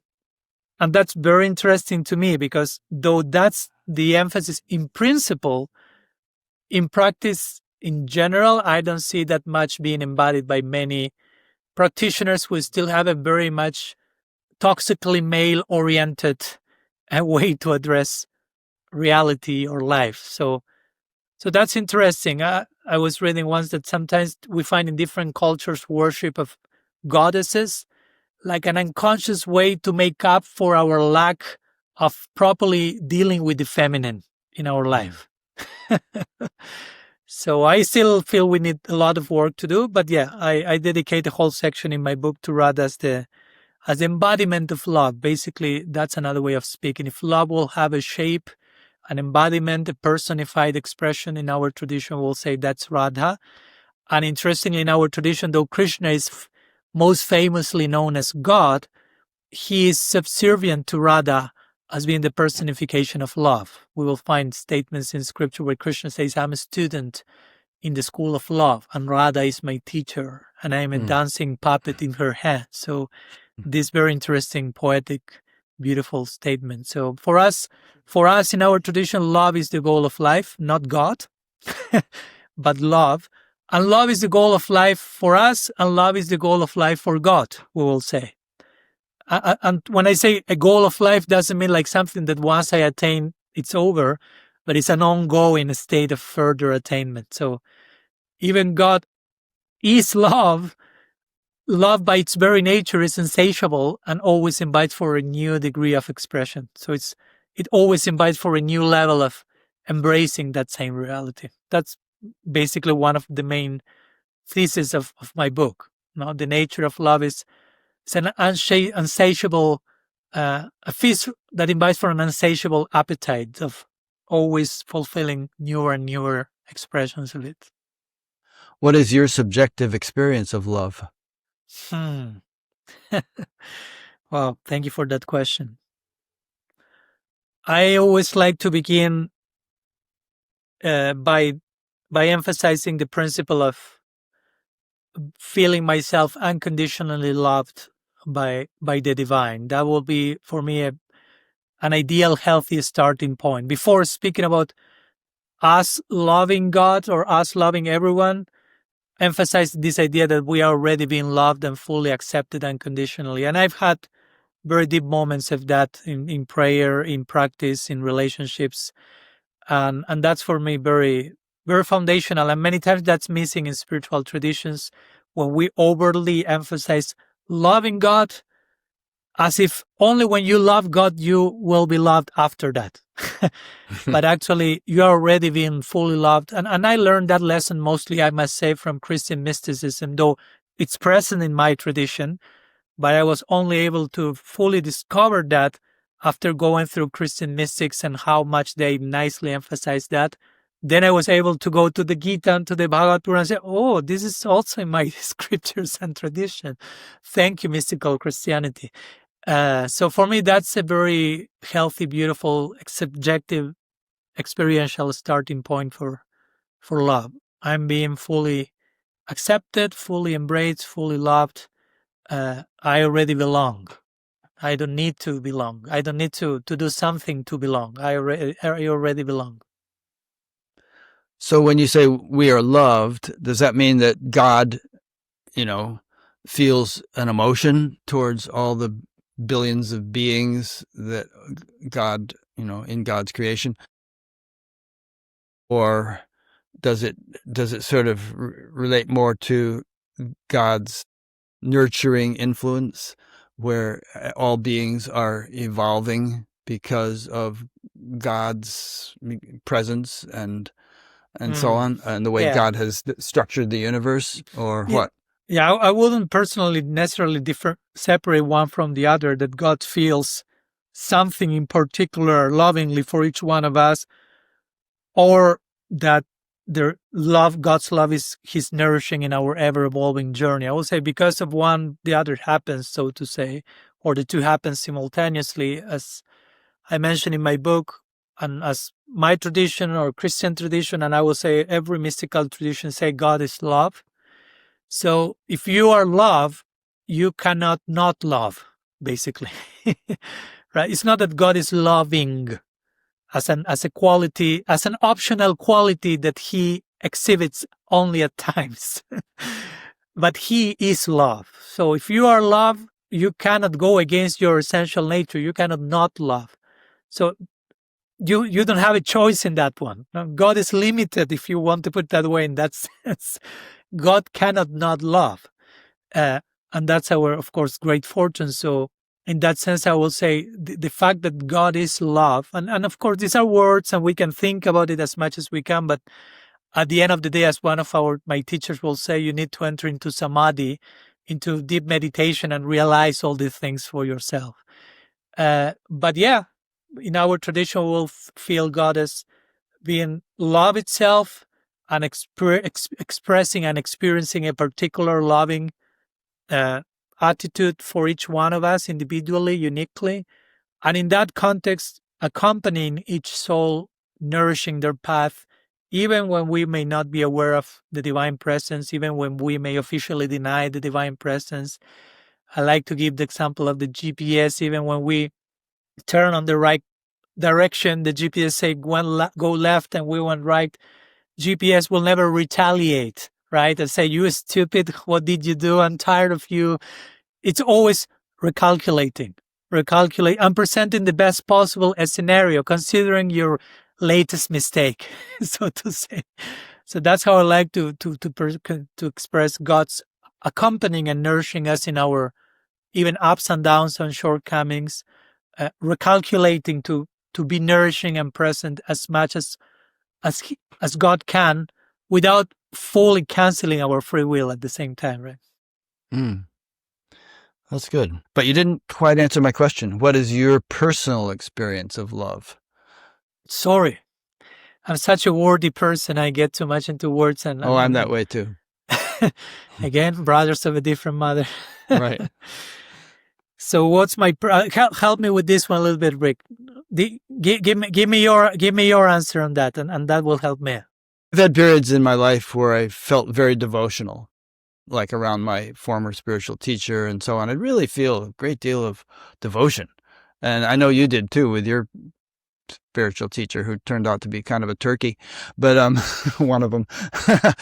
So And, you see the Hare Krishna people dancing in the street and raising their arms, and the Christians are doing a similar thing. And you're wondering, is that just kind of a state of excitation? I mean, how much actual, genuine love are they feeling? And how abiding is it? Oh, that's a good question. You are sending me into another question now, just in case. But it's totally fine. I agree. It doesn't necessarily mean that you are exploding into a genuine ecstasy. It could be performative in some cases. I'm not so much, I won't define myself much more as an emotionalist, so to say. But of course we have emotions and we need to do something with them. Though sometimes, it can become a performance. It can become a religious function for the sake of impressing others, which I do not agree with. For us, chanting and dancing and jumping or doing whatever should come as a natural consequence of what's going on inside of you. If it's not just an extension of your inner experience, then please don't make a show.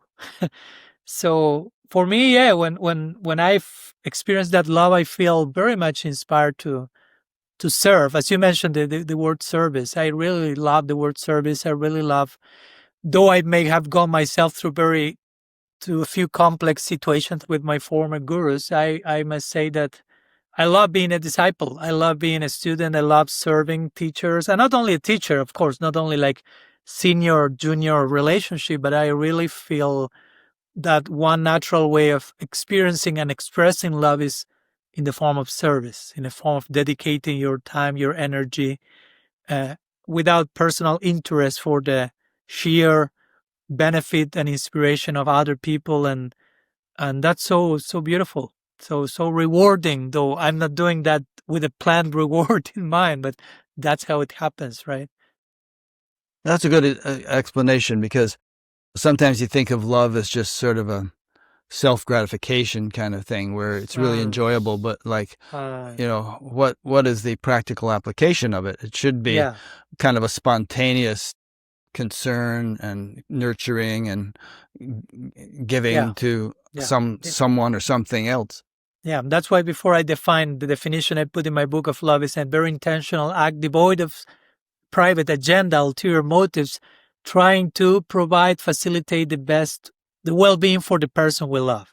So it's not self-centered, but other-centered, so to say. And of course, it's not, we are included in that equation. By me loving someone from that place, I'm actually receiving all that I need, though I'm not calculating about that separately. Right. I also remember from your book, you mentioned that a lot of renowned bhaktas would say that they were just real toadstools as far as love. They didn't experience much love at all, because they just felt that, they were kind of pathetic compared to what might be possible, I guess. Yeah, that's a paradox of love, right? The more you have it, the less you feel you have it. It's very paradoxical. I gave the example of Sri Chaitanya, which even if you make the objective research of his life at the symptoms of love he exhibited a few hundred years ago, you may find it hard to find someone who exhibited that degree of ecstatic devotion. And I don't want to sound biased here by saying that because he's the deity of my tradition, but it's very interesting. And he will say, Na prema gandoshti darapi harume, me there is not even the scent, the aroma of love. But you see his life, and he's like a volcano. One of our teachers will depict him as a volcano erupting in ecstasy. But that's the paradox of love. Yeah. The more you have it, the more you realize how much more love could be had and could be given. So by contrast and comparison, you always feel there's nothing. I always like to give examples of great genius artists that you may see them, I don't know, playing an instrument or painting or whatever, and you feel, wow, you have reached the Everest of genius attainment, right? The highest peak of. But they will say, no, actually, I feel myself just a neophyte. I'm just beginning to explore this whole thing. That's the real honest. If they're a real genius, they should have that humility, I will argue, because they're having a glimpse of infinity. So there's no limit to how much progress you can make. So that's by nature will be humbling. Yeah, well, that was one of ChatGPT's points here, the role of humility. In Bhakti thought, the more love expands, the deeper humility grows. This cycle of humility fueling love and vice versa is a profound spiritual psychology woven into your book. Thank you, ChatGPT. ChatGPT likes your book. Okay. At least someone who likes my book. Yeah. Anyhow. Oh, I liked it. Okay, we have two already. But yeah, that's the nature of love. Genuine love, like warranties humility. No, one of our teachers will say that humility and love are like cause and effect of one another. The more genuine humility you have, the more love you receive. The more love you have, the more humility that creates, and so on and so forth. Because again, it's such a humbling, moving, deeper, infinite, broad reality, love, that you become humbled by that. But in a very dignifying way. Again, I'll give the example. If you're standing in front of the ocean, or in front of, or if you're standing, I did it a few times, below a redwood tree in a redwood forest, I mean, you feel yourself very small, but you don't feel bad about yourself. You don't feel miserable. It's beautiful. So it's humbling but expanding at the same time. I think humility is like almost the most important vaccine against ego aggrandizement, that often trips people up on the spiritual path, especially when they reach some kind of fame or prominence or something. It's sort of like there's a Padmasambhava quote that I've quoted a million times, which is that he said, although my awareness is as vast as the sky, my attention to karma is as fine as a grain of barley flour. And, what he was basically saying is, hey, I'm pretty cosmic here, but I could screw up, And I think that humility, if one can continue to culture it and keep it in direct proportion to whatever else you have developed, can be a real safeguard. Totally. And again, a healthy version of humility, because sometimes spiritual circles, we have weaponized sacred terms like humility or surrender and made them tools for oppression and blind submission. Be humble, don't think, don't argue, surrender to me, or who knows what, right? In the name of humility. Yeah, well, the teacher needs to sort of take his own medicine. I mean, he's the one who needs the humility, of course, more than the students, really. Yeah, because how you will survive being a teacher with people, following you. Making a fuss about you. Yeah, so you have to be really well situated in deep, grounded humility. Actual humility comes from the word humus, which means earth, ground. So it means something that grounds us, that brings us back to earth instead of the ethereal, self-aggrandizement that we may be thinking about. So yeah, it's such an important quality when it's expressed, again, in a dignifying way. And for me, the best way of contacting humility in a safe way is, again, remain in touch with wonder, remain in touch with those things that keep you at the edge of your seat. And that keeps you humble. A real mystic, a real scientist, those who are exploring reality from their respective ways with openness, they have to be humble, because they will be confronted with a bigger reality than themselves at every step if they pay enough attention. So humility should be a natural byproduct of contacting the nature of reality, basically. And I think the kind of humility we're talking about is not a self-diminishing or devaluing, it's not like you think, oh, I'm just a worthless worm, It's more of a recognition of your place in an amazing universe and your relationship with an amazing, vast intelligence.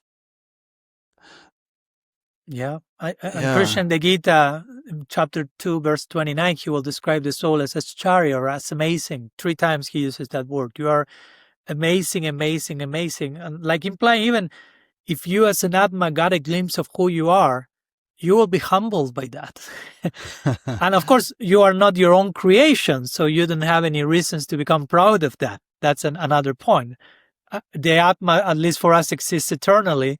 So I happen to be amazing, as I like to say. It's not that I've designed and crafted my amazingness. The soul happens to be amazing. So I'm humbled by that.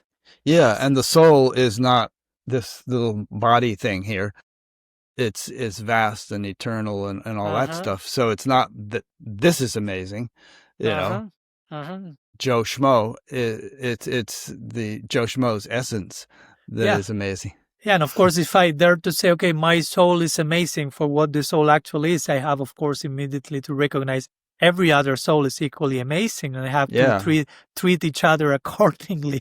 So then the whole thing becomes a little bit more challenging, but it's a beautiful challenge, I will say. Yeah. Another theme I liked a lot in your book was the sacredness of matter, and I think we've touched on this a little bit, but your book emphasizes that matter is not inert. It's alive, it's sacred, and it's an expression of divine intelligence or divine affection. And this kind of ties into eco-spirituality and the idea that the material world evolves in tandem with God. Yeah. That's the last chapter of my book. It's interesting because the last chapter of my previous book, my second book, Radical Personalism, that's the name, I also end up concluding on the sacredness of matter. For some reason, I feel that needed to make that point over and over again from different places. And yeah, I agree that matter, in our tradition, we will go to the Vedanta Sutra, Brahma Sutra.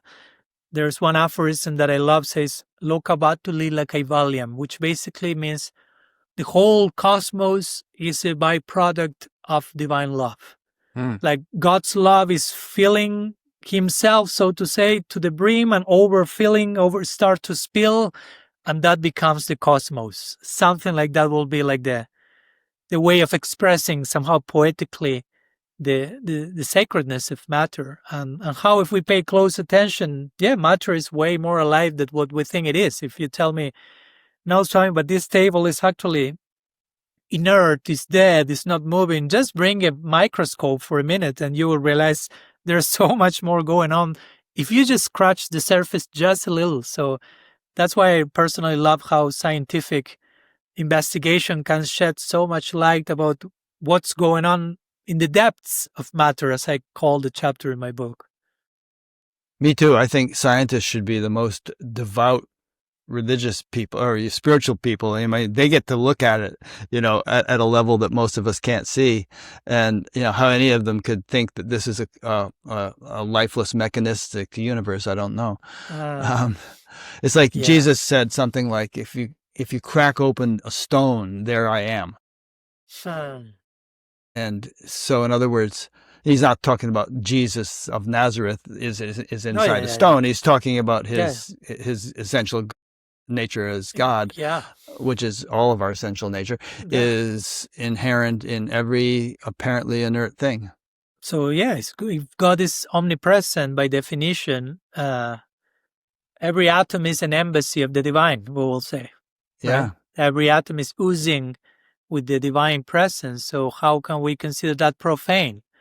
No, and for me, that's interesting because the word profane means outside of the temple. So, in other words, the idea is the whole world is a temple because the whole world is pervaded by the divine. And profane means that you are living outside of the temple, which means we are disconnected from that reality and you're living in a consciousness which doesn't see sacredness everywhere.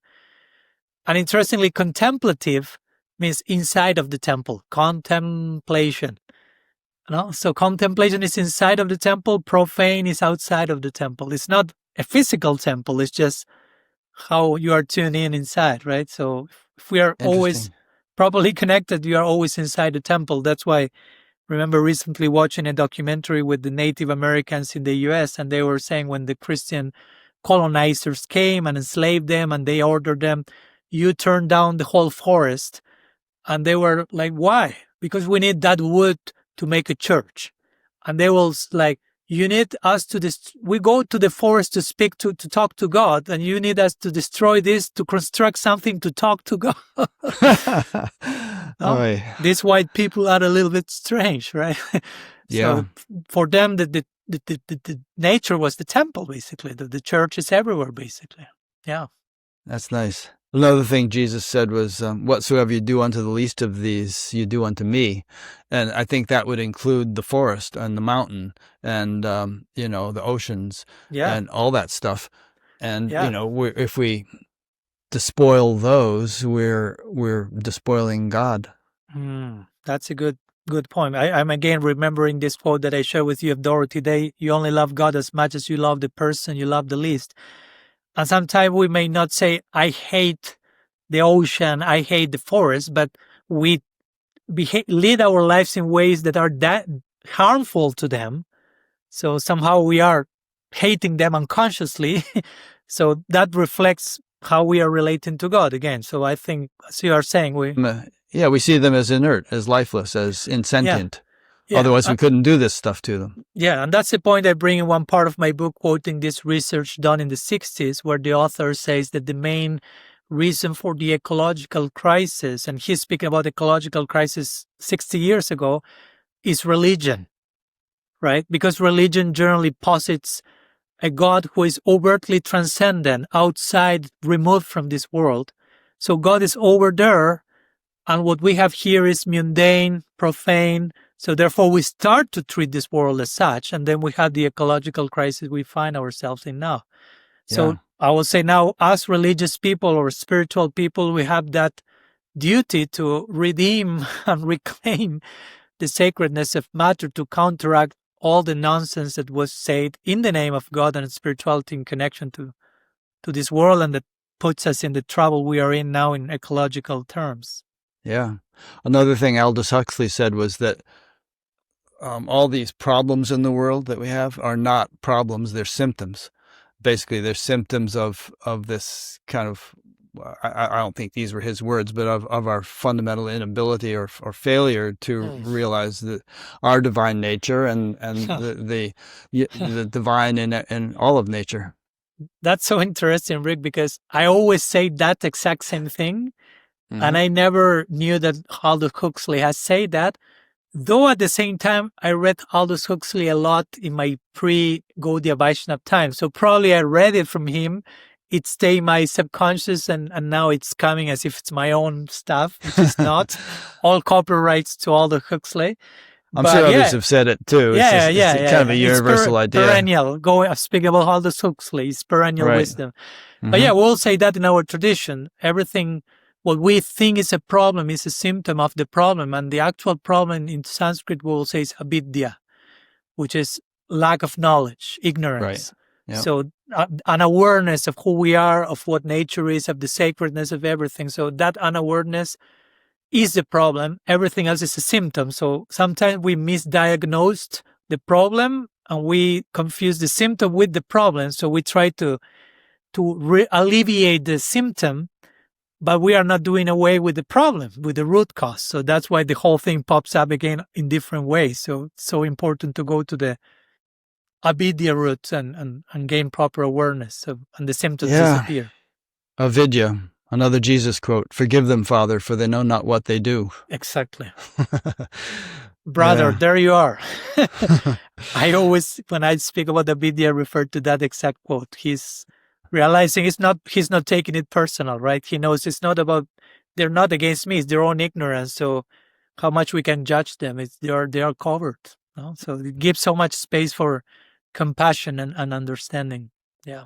I'm going to interview a guy in a couple of weeks who talks about life on Venus and Mars, which might seem pretty woo-woo for Batgap, but he's not talking about biological life. It's hot enough on Venus to melt lead. He's talking about the subtle levels, and he seems to say that on these planets and perhaps many, many other places that we would consider lifeless, if you could see the subtle level, you would see that there are beings, dwelling in those places. I don't know why they need a planet. Maybe it sort of helps to have a planet to live on, even if you're in the subtle level. But I sometimes think of that because, not only if you could examine a molecule and see with what intelligence it functions on the sun or on Pluto or something, I think that on more macroscopic levels, there are impulses of intelligence functioning. I would say we can even see that on this planet Earth. To give you an example, like the same way that we may not be able to conceive more subtle forms of existence, not necessarily physical or biological, and our tradition also speaks about that. Even on this planet, you can take, I don't know, an insect, a cockroach, and an ant, and they are probably not aware of the existence of us human beings, right? So my point is the same, basically. We are aware of their existence, cockroach, ants, but we may not be aware of existence of other realities, not because they're not there, because it's just beyond the scope of our capacity to perceive that particular type of existence, as other species will not be able to see others, and so on. Yeah, I do that very same contemplation. Sometimes I'll be sitting and watching an ant going along, and I'll think, well, that ant has no idea that I'm sitting here, or what I am, or what all this is, the sky and the trees and all this stuff. He's just living his little ant life, and I'm just like him. I have my little perspective, but that's minuscule compared to larger perspectives that could be had. Yeah, and even we may be, as the ant is unaware of our existence, or we may be also most of the part unaware of the existence of an ant as well, right? Though we know there's something called an ant and so on, but in practical terms, we generally are not present enough to acknowledge that existence. We have no idea what his experience is, you mean? Yeah, or even to value their life. And sometimes, again, how we treat nature, it basically says, I don't value your existence. No? So that for me speaks even on a more primitive way of perceiving things than that of an ant toward us, so to say. Yeah. Interesting. Alrighty. Well, we've been going on for a couple hours. Is there anything that we haven't talked about that you're going to think after we hang up, we should have talked about that? Nothing is coming to my mind at this precise moment, to be honest. All right. Well, maybe we'll have more conversations. About you, Rick. But no, not at the moment. I mean, I could always dig something up, but if there's no need to go there spontaneously, no need to force it. And my cup is pretty full so far. So very thankful for the conversation. My cup runneth over. So, as I always say, I'll have a page on Batgap that will link to your books, to your websites, and people can look there to see what you're doing. And, if you're giving some retreat or something, they can check that out. Maybe right now you're in Switzerland. Where are you going after this? I'll be here. I'm in a solitary retreat in Switzerland for 2 weeks. Then I have a retreat in Davos in Switzerland as well. Then another small retreat in Germany. Then I go to Ireland, not that many retreats there, and then a retreat in the UK. And then I'm going for my own retreat in India for a few months before going to New Zealand and a few other places. But I generally, I share whatever lectures I give. I share material in my YouTube channel and online social media. Okay, great. So like the Beach Boys, you get around. Remember that song? And people do you have like an email list that people can get on so they get notified of what you're doing? Yeah, particularly in this Tadatmyā Sangha that you referred to before. We have this website, tadatmya.org, if you maybe can add that. And there is the option to subscribe to a newsletter, and you can send your email there and receive any news of any activities, retreats, courses, workshops, etc. All right. So I'll link to that stuff. So thanks a lot. I've really appreciated getting to know you better, and we'll be continuing to get to know each other better. Thank you. Thank you, Rick. It's my pleasure to be here and to discover another brother from a different mother, but we're all one family at the end. So thanks so much for the invitation. And thanks a lot to those who've been listening or watching, and we'll see you for the next one.